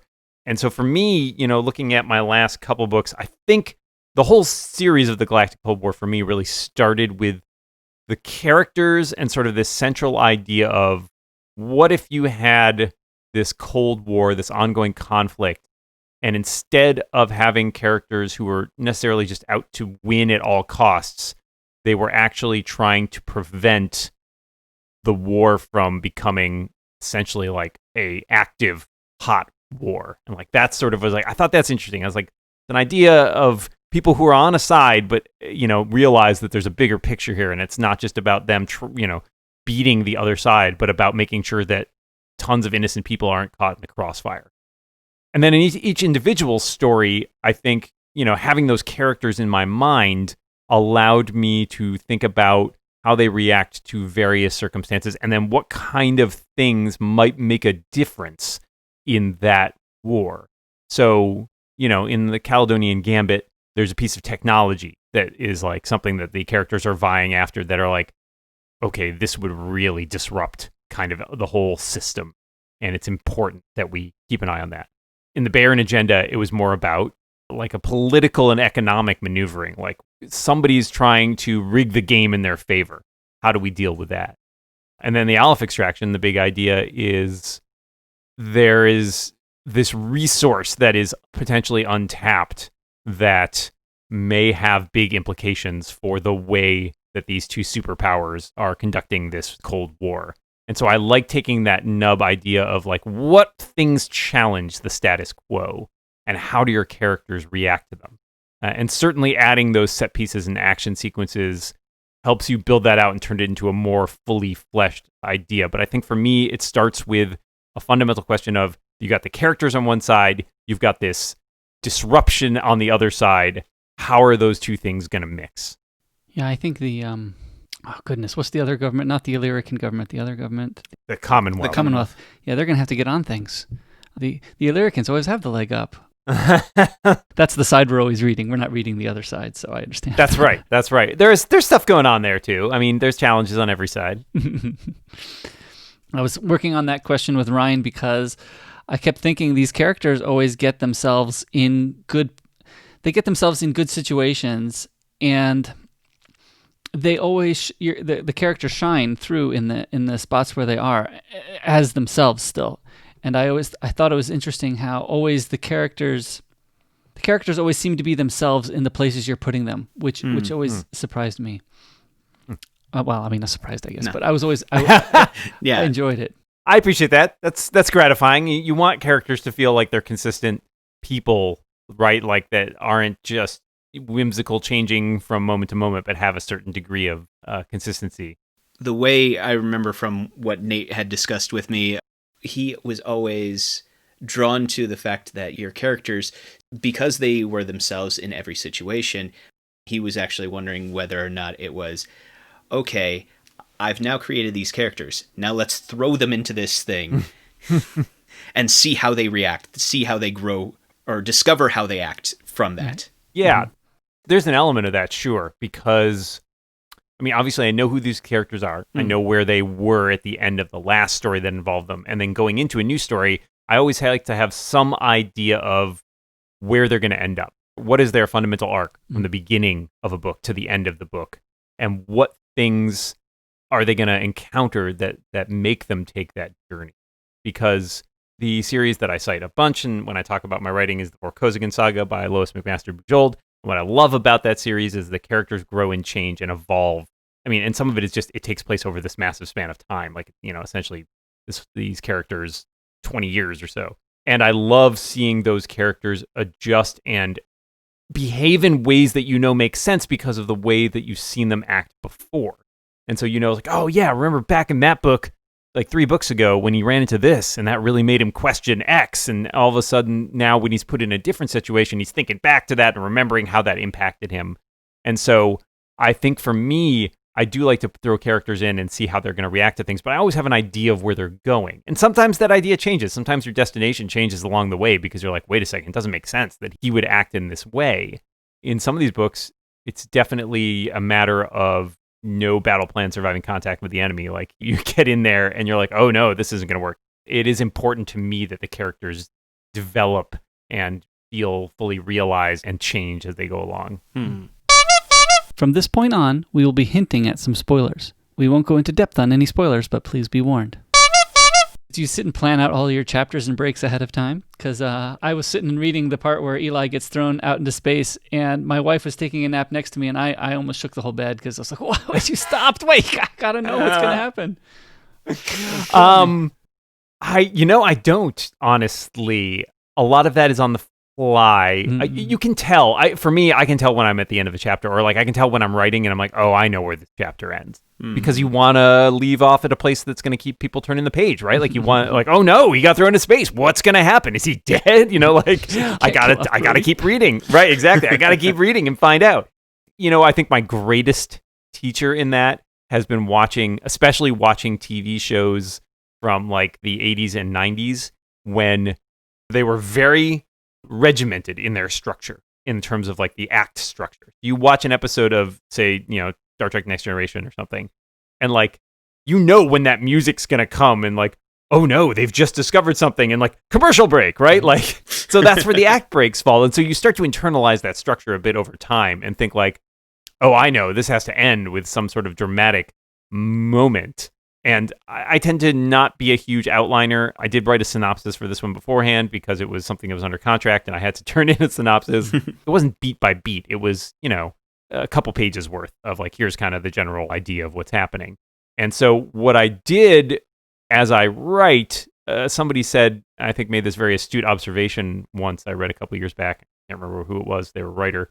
And they're like, coincidences are fair game when they make things worse for your characters, not when they make things better. So like nobody wants to see a situation where it's like, oh, hi, I just happen to have the right thing for every job, right? Like, oh, I've got this doohickey that's perfect and suited for this.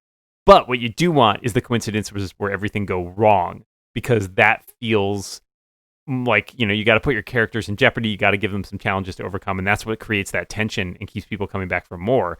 This is critical in a heist, right? Like anytime you watch that heist story, as we were talking about earlier, you want the situation where it's like, it seems like they're really on top of everything, but oh no, here's the wrench in the works that they did not expect. So, you know, in Sneakers, there's the bit where Ben Kingsley's character realizes that Liz has been set up on a date with this character. It's like, wait, a computer date? And like suddenly clicks and you're like, oh no, that was their fundamental flaw. And now everything falls apart and it's all about scrambling to try and get things back on track. So you need those obstacles thrown in. And I don't always plan for that ahead of time, but I know in my head that there have to be obstacles. And then as you're writing, you run into a situation where it's like, oh, what if this happened? That would be really bad, wouldn't it? Yeah, and you were saying earlier how you don't want to make the coincidence in their favor because then it feels like a cop-out. Exactly. Nobody's satisfied by that. That feels cheap. Exactly. And yeah, not satisfying. Yeah, we were talking when we mentioned this that when Brody got thrown off into space, I didn't feel cheaped out at all by the space suit having jets. Like coming back, I'm like, oh, how's he going to get out of it? Oh, he has jets. To me, of course, spacesuits are going to have jets. Like you're in space. You're gonna, especially if you have a tether, means you're going to be floating around. You're going to have some kind of jet thing. So, right, but it doesn't mean it's going to be easy to get back there either. Right. That was thanks to some consultation with one of my cousins who's a physics teacher, and he was like, here are the problems you're going to run into in this situation. I was like, oh, wow, okay. The entire time I was just going, oh yeah, the propulsion jets, of course they're there to do some slight adjustments, but yeah. He's not Iron Man, guys. Not for speed, not for speed. On the Incomparable episode, when you talked about the Aleph Extraction, you did mention how the Caledonian Gambit was primarily Brody's story, and Bayern Agendas was Kovalik's. So would you consider Aleph Extraction to be Addie's story or more of an ensemble number? And also, if you had your way, in the future, would we have a chance to look forward to other books where some of the other members of the team, those characters' stories?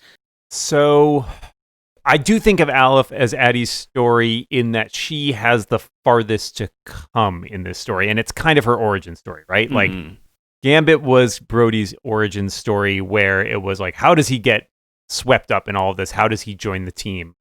And Bayern was Kovalik's story in that it was sort of retroactively an origin story. Like, how did he end up here? But set against the events of sort of the modern day. And then Aleph deals with Addie and how she finds herself teamed up with these people. So I think that it is primarily her story, but it still relies on Kovalik and Brody to carry a lot of the plot, especially for the people who are coming back, right? Because if you just threw him in with a whole new character, I think that's a little disjointed. I will say, when I was drafting this, originally, Brody was not a POV character. I was going to have it be Kovalik and Addie. And then I hit a point where I realized I needed Brody to have scenes. And I just started writing him because I was like, oh, I need him to be here to narrate this particular part of it because I need another character. And like, you don't, like the heist scene is like, I need Brody to be involved in the heist scene. I need him to be doing things that neither Kovalik or Addie can do. And I can't tell it from somebody else's perspective. So I started writing it, and then I had to go back and tweak some earlier scenes so that it wasn't as though Brody suddenly appears in POV halfway through the book, because I felt like that would be weird. So I ended up, tweaking stuff to have all three of them. But yeah, I do think there's an ensemble element, but I do think this is primarily Addie's story just because I think we spend a lot of time with her and really invested in her character and where she came from and what her challenges are. And that's fun. As far as how other members of the team go, in my head, I do have ideas for future books. One of those is a book in which Taylor's viewpoint becomes like kind of a big part of it. And so she's a character that we've, obviously knew in Bayern, and we see her again in Aleph, and we haven't spent a ton of time with her, like from her perspective. As I've started to think more about like if I do go forward with this and I'm working on future books, I do have one story in mind in which she would end up playing such a major role that she would probably be a POV character. But the thing I struggle with a lot here is like, do I just constantly add new narrators, or do I have to subtract people? Like, how much room do I have in the story? And so I think I can say, never say never, but I certainly don't have any intention of ever, doing a POV from Tapper's point of view, because I love Tapper, and I think that he does so good in the job that he is as like a supporting character that it would just be hard to invest his POV with so much. I feel like in some ways it might spoil it. Like, I feel like he's so great. I love him. He's my favorite character to write. But part of it is because I don't have to go into his head and have all of that laid out there. Like, he just works really well in his role as a supporting character. But, again, never say never. There might come to a situation where it's like, oh, I definitely need to have him narrate this. I think because all we would hear is him calculating the amount of grams for whatever. Yes, bombs. exactly. Blowing things up and swearing a lot. That's probably it. I will be fair and say that when I was originally thinking about this question, I was thinking, is there going to be a Tapper story? I think if anything, maybe a short story or a novella or something, maybe along the way, maybe that's something. I think I started to write one at one point and I just didn't really have a great plot for it. But yeah, I think he would do better in a shorter story than he would in sort of the POV character. Yeah. But I do love him. Don't worry. He's not going anywhere. He's not dying in the next book. Phew. Yeah. No spoilers. I will say it does make sense to be concerned about not adding too many POV characters, because then you end up with something like the Wheel of Time where you have so many POV or Game characters. of Thrones, right? Where it's just like, I mean, I love that he can dip in and out like that, but I always feel like if I want a POV character, I want to commit to it for the most part. There are exceptions, but yeah, in general, I like to sort of stick with them for a longer period of time.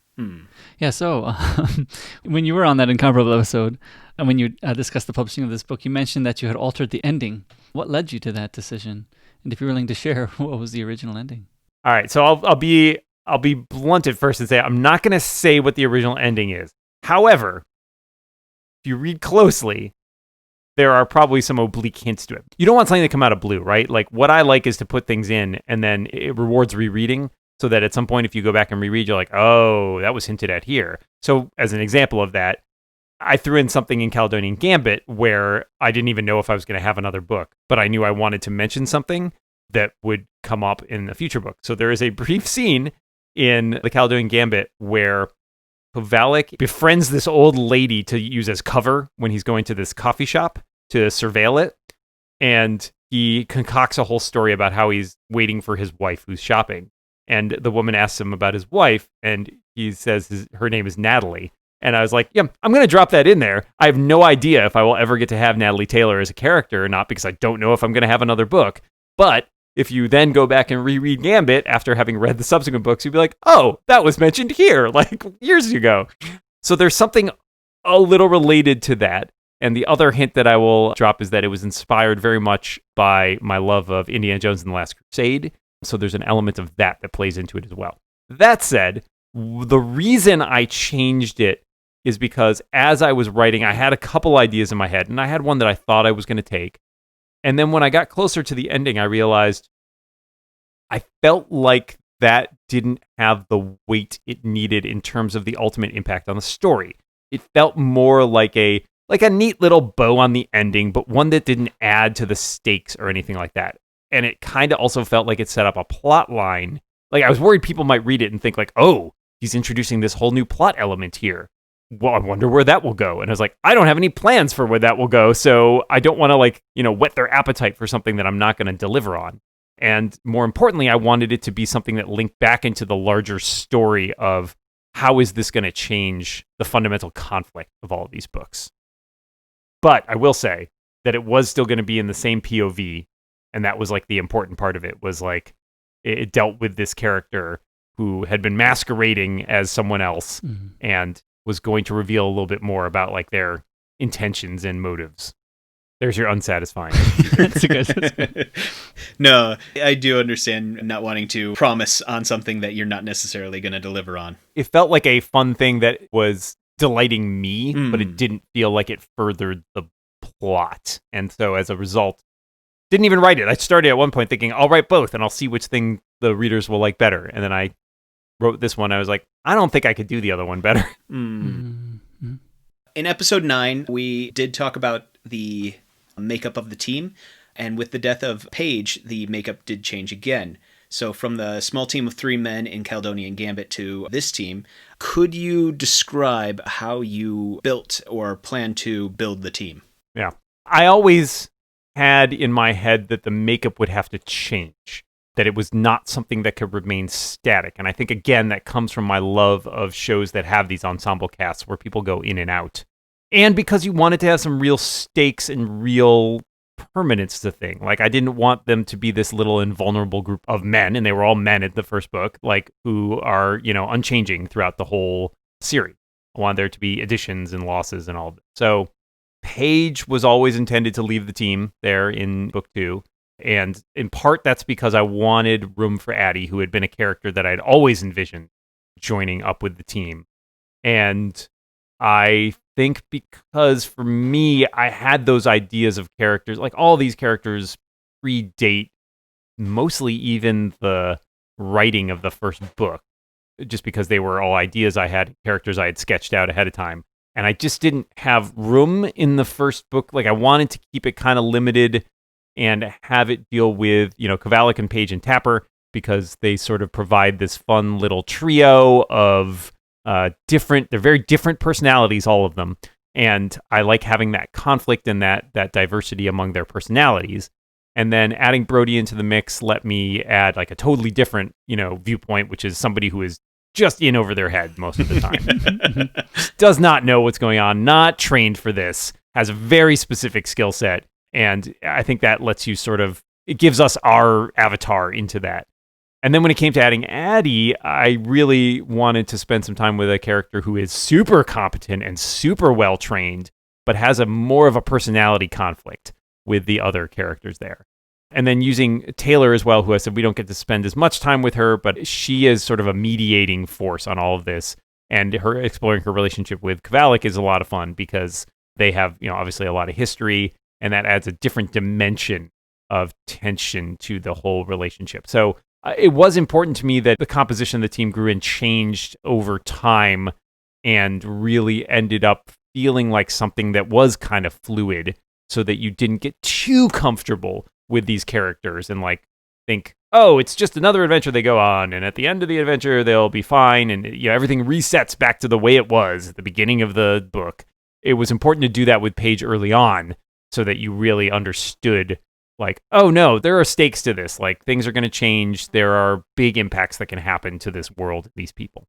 Yeah, making sure that it didn't feel like the next episode where everything resets and the characters are back to where they were. Yeah, right. Actually, I am very intrigued to see where things go because of certain things that happened at the end of the book with Taylor's relationship with Kovalik. Yeah. Based on certain conversations. Yeah, that's all I'm going to say there, because I know that hasn't been written yet. Might have been written. We just don't know it. I'll say it hasn't been written, but there are ideas. There's stuff happening. It's always percolating in the background. I really appreciated in this book the thread of dealing with Paige's death. You can hear from when Ryan and I discussed the Baron agenda back in our episode 9 that this is something that I had a tough time accepting. Yeah. And I really appreciated that every character had their own way of dealing with the fallout. And again, this also plays on the whole, it's not resetting every time, right? We're going to deal with the consequences of last book. It's still going to take effect in this book. So I guess you kind of knew, but did you know right away after Baron that this had to be a theme in this book too? Weirdly, didn't spend as much time. It's interesting, going into writing Aleph, I think originally it was set a little farther forward, and there wasn't as much time spent on sort of processing what had happened. And so I started writing it, and I definitely felt like, at some point that reared its head, and I realized, oh, we can't avoid this, right? It'd be too weird to have these characters, not talking about this or not dealing with it. And so I think it grew out of it as I was writing sort of organically. The more I wrote from these characters' viewpoints, I'd be like, I can't write around this. What's the point of that? There has to be some impact. We have to explore how these characters feel about it. And as you said, I think what's fun is that these characters deal with it in very different ways.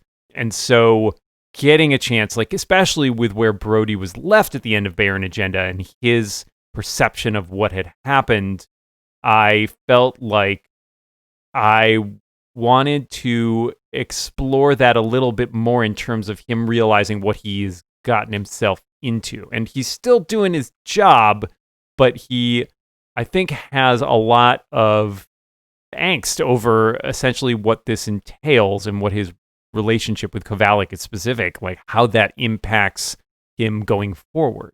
And so I think I ended up spending way more time on it than I thought I would, because I was going in thinking I'm focused on the plot, I'm focused on the adventure they're having, and I love character interaction so much that I realized I can't have these characters interact in a way that does not acknowledge what seems to have happened, like, having Brody questioning his trust and having Kovalik wondering if he made the right decision about what he did.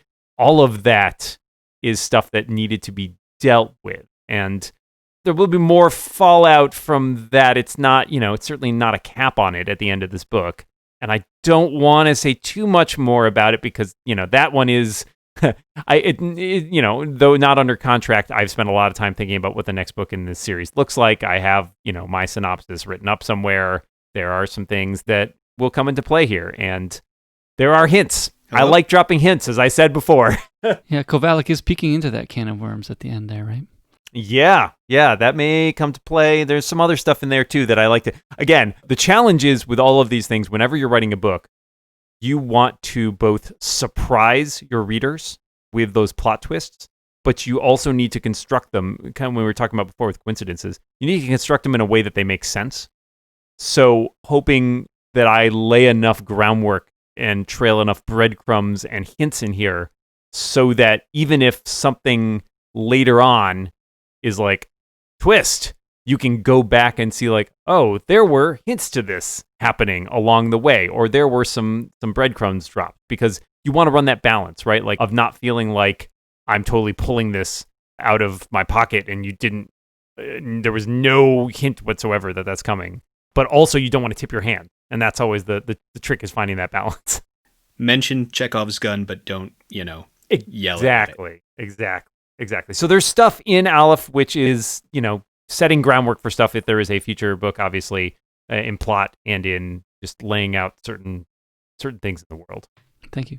So with the introduction of Addie, I felt like you added another very distinct voice into the mix.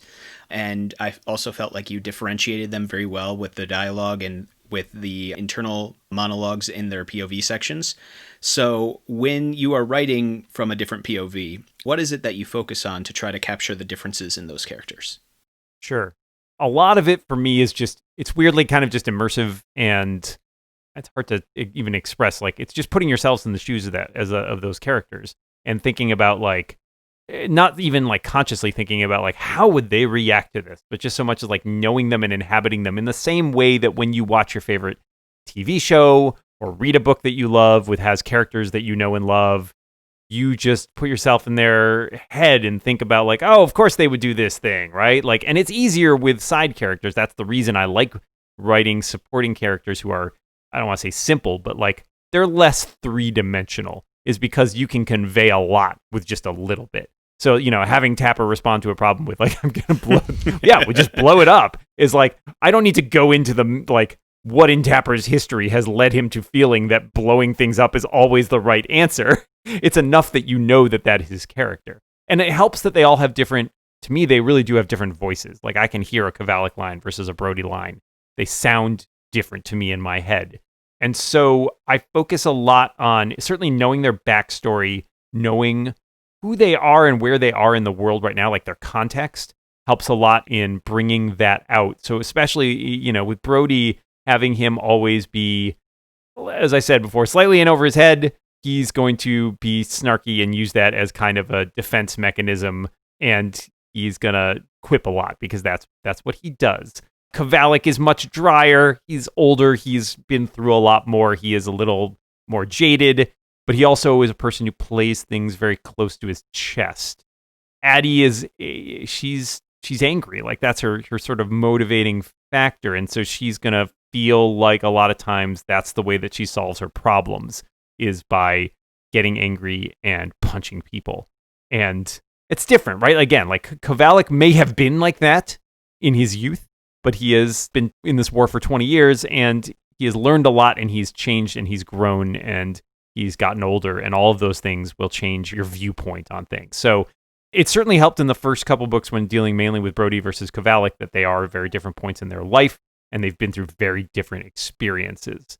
That really helps draw that line. And then Addie is very different to both of them. And so she's got a lot more baggage of a particular sort that she is dealing with. Yeah, that helps you easily differentiate them when you're sort of writing them. Yeah, in some ways you did make Addie more broken than the rest, right? Was there a specific reason for that? Not I wanted to make her a very big counterpoint to the other two, because it gave us a chance to explore parts of the galaxy that we haven't seen yet. It gave us a chance to deal with a character who's very different from them, right? Like, Kovalik has been through a lot. He is a veteran soldier. He has been through a lot of losses. He is tired, but he is not broken. He has kind of got this North Star that is guiding him, like he thinks he is on this mission, and he is really like committed to that. Brody has been through some pretty big trauma in the past, seeing all of his like squadron mates, die in the setup to the first book, and he is kind of dealt with that in his own retreating way, and now he feels like he's found a bit of a family. Addie, I wanted to explore like somebody who never really had that support structure at all. Like, by the time they lost it, they could barely remember that they ever had it. And so for her, I wanted to explore someone who is very different from the other two characters and has a lot of vulnerability, but masks that vulnerability with anger. I think I had a line that I never made it into the book. Originally like a trope, I wanted to have like more of a drinking problem, and then I decided I don't want to go too far into that, like just in terms of dealing with what I think is a serious issue as a plot point. And I had a line about how like she's not angry because she drinks because she's angry. And I kind of still held on to that idea, at least, that like anger was her motivating force, and she's someone who everything has been torn away from. Some of that's her fault, like, because it's a self-fulfilling vicious cycle of like the angrier she gets about things and the more frustrated she gets, the more she alienates herself from the people who are trying to help her. But I wanted to have an opportunity for her to find this group of people and realize that it wasn't, she could still find a place to belong. She could still find a place to fit in as herself, even with these, the baggage she's trying to overcome, because everybody here is trying to overcome baggage in their own particular way. So, speaking of characters that you added in this one, I was actually very intrigued by the addition of Mal, because when he was first added into the story, I thought that he would probably be playing both sides, or that he would betray the team either to IIS or to G. But then near the end, he seemed to fill the set of skills that Paige seemed to have left a gap for. Mm-hmm. If you're willing to share this, are we going to see somebody kind of fill that skill gap that Paige left in a character like Mal or somebody else in the future? Yeah, well, one thing I'll say about Mal, and just to clarify, I try, and I make this mistake myself. I had to go through and check it when I went through. Mal uses they pronouns. Mal is non-binary. And it's funny because when I wrote I definitely, at various points, I had Mal was woman, then Mal was guy, and then I went back and forth, and I was like, you know what? I think this character is just someone who doesn't identify as either of those. And not to like reprimand you for that, because honestly, I would forget and write the wrong pronoun at several points when I was writing this. Unfortunately, my editors are good and caught it. But yeah, Mal is somebody who I think arose out of a need at various points, and they were a very different character when I first concocted them. There's a scene at the end where they're helping Brody and Tapper break out, and they spend a lot of time like cowering in the corner, and they finally like overcome their fear. And like when I went back and had to sort of build out Mal at the beginning of the book, I thought it was more interesting to have them be somebody who's, they're not quite hapless, but they're like, they're a little just like oblivious to a lot of things going on. They have like these really great skills, and they're somebody who has turned out to just like really figure out how to rig the system, but just because like that's how they understand the world. They see it as like, oh yeah, I can do this thing. Like I can circumvent all these security protocols, and that will help me get closer to where I want to be. And great, there's no real reason I shouldn't do that. I have this goal. And I had them as sort of a throwaway character, honestly, at first. And then I went back and built them out a little bit more, because it turned out that I was interested in what their interaction were, and they provided insight to like the life on the ship. And I ended up really liking Mal. And so, yeah, they ended up being a much bigger character from what they were going to originally be.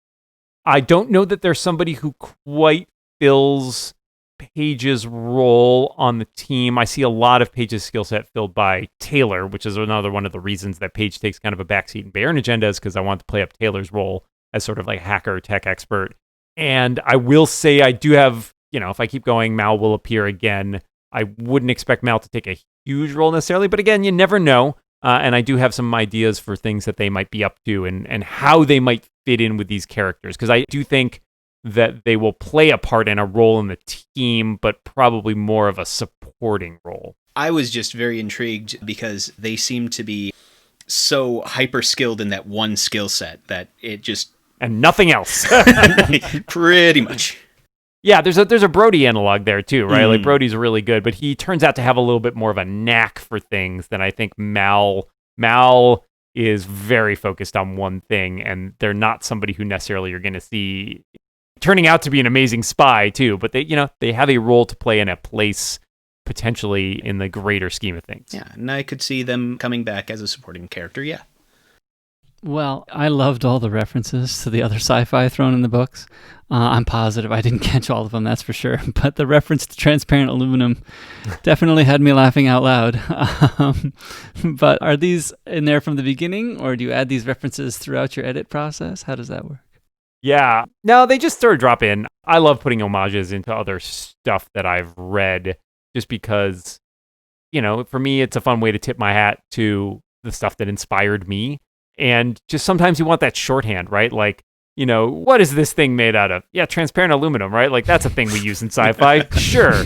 And I earlier in some of the books, I had things like transparent steel or whatever, which was kind of a like homage to old Star Wars books that I used to read. Like, I definitely throw stuff in there that has a reference to the stuff that I found formative. Like, honestly, I never watched regularly Babylon 5, which I know a lot of people who are huge fans of. I caught a few episodes here and there, and the image that they had in that of the, like, I don't even know what they call them, but like the jump gates or whatever they used to go between systems, like, it always stuck in my head. And that was definitely like where my inspiration for how the wormholes work in these books came from, was just the imagery of it. I was not a big enough fan to know like what the backstory or science or whatever of them was, but I loved how it looked. And I loved ultimately the implication of what it meant for how these things were structured. So there's tons of that stuff. And I think, every creator is immersed in the stories that came before. And so either tacitly or obviously they're going to build on that. And I just, I like putting in little things that let me say, yeah, this is what I loved. I love these elements of these stories. I don't know if I've copped to this before, so if I haven't, this will be news, but both Paige and Tapper get their names from essentially like kind of side characters in Tim Zahn's Thrawn trilogy of Star Wars books. If you go back and read those, there are characters named both Paige and Tapper in those books. And something about those stuck with me. And so they're very different. My characters are very different from those characters, but definitely inspired by those. Yeah, I liked when Kovalik was in Benton's office and he's throwing around flimsies. I was like, oh, that's just like Mission Impossible. He's just looking at him, putting him on the desk. I just don't know what to do. Like, people, some criticisms of my books are like, it doesn't feel like the technology's advanced enough or whatever. And it's like, that's because I don't find it as interesting. Like, yeah, I'm here to tell stories about people and like the situations they get in. And so at points I had things where it's like, they need to have something that they're looking at. I don't want to be like Star Trek style where they're handing over like 6 tablets for people to read or whatever. Like, that always felt weird because it felt like, oh, it's very futuristic when you're in 1989. And then in 2015, 2020, you're like, why would you have 12 different iPads? Like, it didn't really make any sense. So like, I just wanted to be not put out things there that would seem dated immediately. And I like the idea that some of the things that we feel like, oh, we'll get rid of this in years to come, like paper, flimsies, whatever, like some of those things actually have more longevity than you might think. And I had a joke about that in Caledonian Gambit because I had something where one of the characters wrote stuff down on paper because they're like, can't be hacked. And I was like, yeah, right? Like, sure. Yeah. With the world building that you lay out in the books, one thing that does stand out to us is the ships that you build. So some of the ships that really stand out to us are the one that really this entire story is based on is the floating luxury liner. Mm-hmm. And to me, that seemed very much like a cross between a cruise ship and like Deep Space Nine's Promenade, maybe with the underside like what was in Babylon 5. So how are you developing these worlds? Is it just some of the ideas that you're seeing around you, the breadth of works that came before you? Did you go on a cruise? What are some of these things that kind of inspired you to build up the ship? That idea had been like floating around for a while for me that I wanted to do. I knew I wanted to do a heist. Yeah, at one point, the whole book took place on the ship, and I found I needed a little more setup than that. So I spent a little time at the beginning getting them to that point.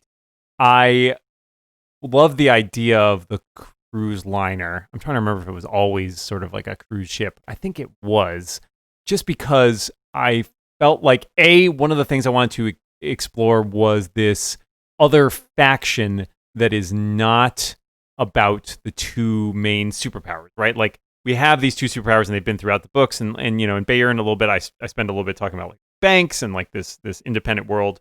And here I wanted to get into like the criminal aspect. And I thought that was fun. Once I started thinking about that, in the same way that when I thought about Bayern, I was like, well, what does it take to keep this ship running, right? Like, this is a world where there are some limited amounts of like automatons, but it's not a big part of it. Like, it's you know, not much more than what we have now, right? Like with like Roombas or whatever. They don't have, you know, huge AI or whatever. That's not something that they spend a lot of time developing. And so I wanted to explore, like, well, you need a lot of people, right? Like, and then so when you have a lot of people, and I think also there's a necessity of needing to feel like you have a lot of places in your book, and diverse, like places where you can have diverse settings and a diverse group of people to interact. You don't want to hit the same note over and over again and have them just like running away from the guards all the time. It's like, well, if it's just the guards on this ship, right? Like if it's just a, you know, military ship or a ship that's like crewed by criminals, then there's not a lot of chance to have different sort of interactions. There's not a lot of chance to have downtime because they're like constantly being pursued. So you need something that's a little bigger. You need something that has a different dynamic to it in terms of, you know, like the ordinary people who are working on the ship as well. And so I will say, certainly the DS9 Promenade like mix that played a part, because DS9, my favorite Star Trek, it's great. And I like having that mix of people who are here to, you know, the cream of the crop, but also just people who are there on their vacations or whatever. And then I think, you know, parts of it came from things even like Titanic, right? Like where you had that very bifurcated experience of the very wealthy people on the ship and then the people on the below decks, you know, who are a little bit more in the working class, but also, you know, kept the ship running. And so I think that was only realistic. I have not been on a cruise, but I have a lot of friends who have, and hearing their experiences and the things they talk about and doing a little research on my own end, just like looking into it, trying to like explore what is it like on these massive ships. I've definitely been through like harbors and, you know, things like that where I see these giant ships and you're like, enormous, right? Like I remember being in, I don't remember where, San Diego, I think. And I was like, oh, hey, look, there's an aircraft carrier docked. And then next to it, there's a cruise ship. And guess which one is bigger? And it totally blew me away. I was like, I would think of the aircraft carrier as like, oh, you land planes on it. It must be the biggest thing you can think of. And the cruise ships are just gigantic. You can see them from so far away.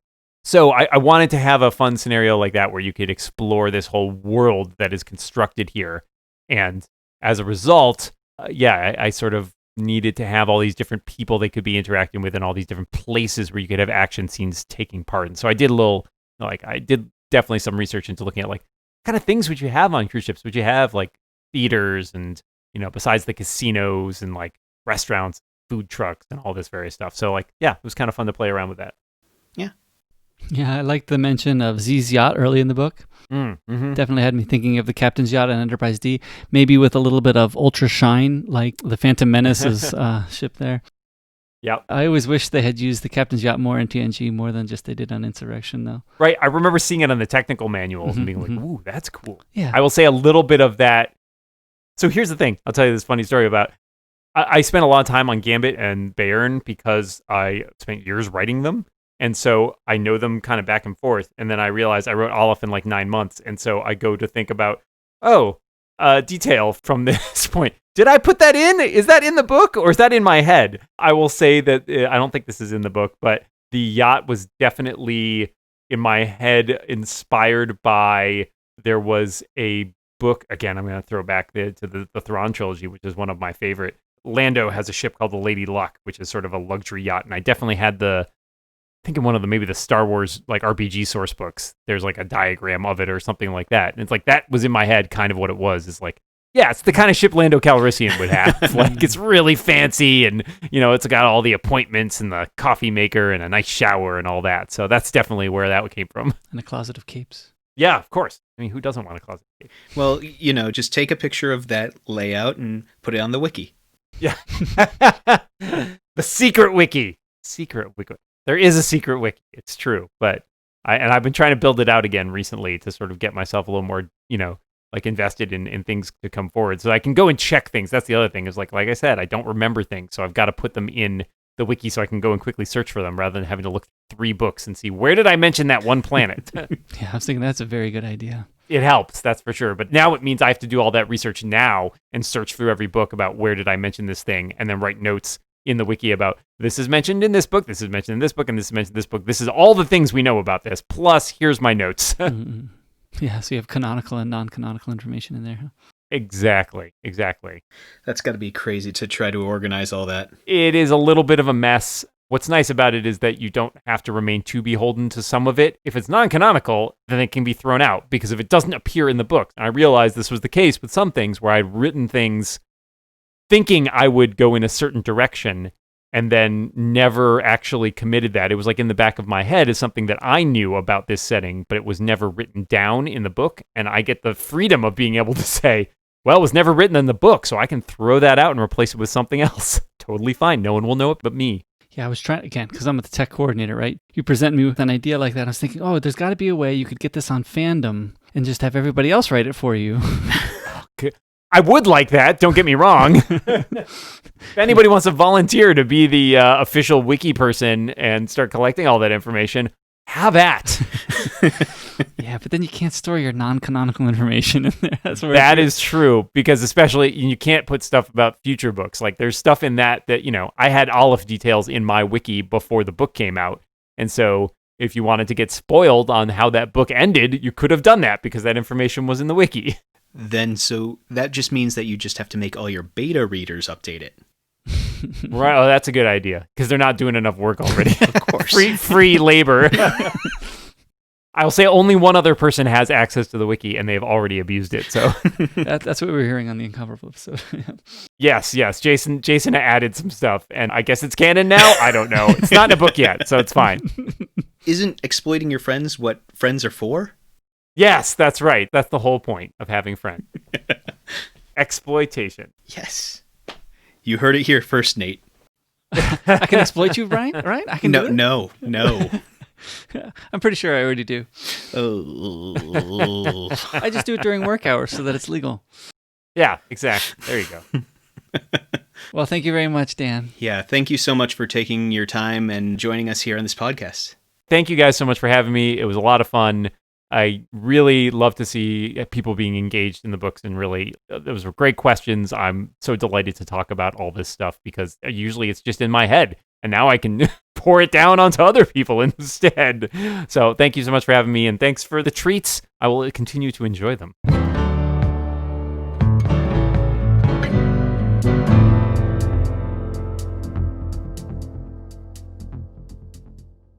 Well, have fun drinking your Calpis and your. I will enjoy it. I will sip at it. Yeah. With your like 2 liters of it. 3 liters. 3 liters. Hopefully over the next month, so you don't eat all of them in one day. I'm gonna pace myself. Now, do I dunk the haichu in the Calpis? Is that kosher? Is that? If you really want to. Okay. It might take it over that sweetness level. Yeah. Yeah, I think I don't need the diabetes that's going to give me. I'm going to be honest. Don't do it. Just okay. Just don't do it. Fair enough.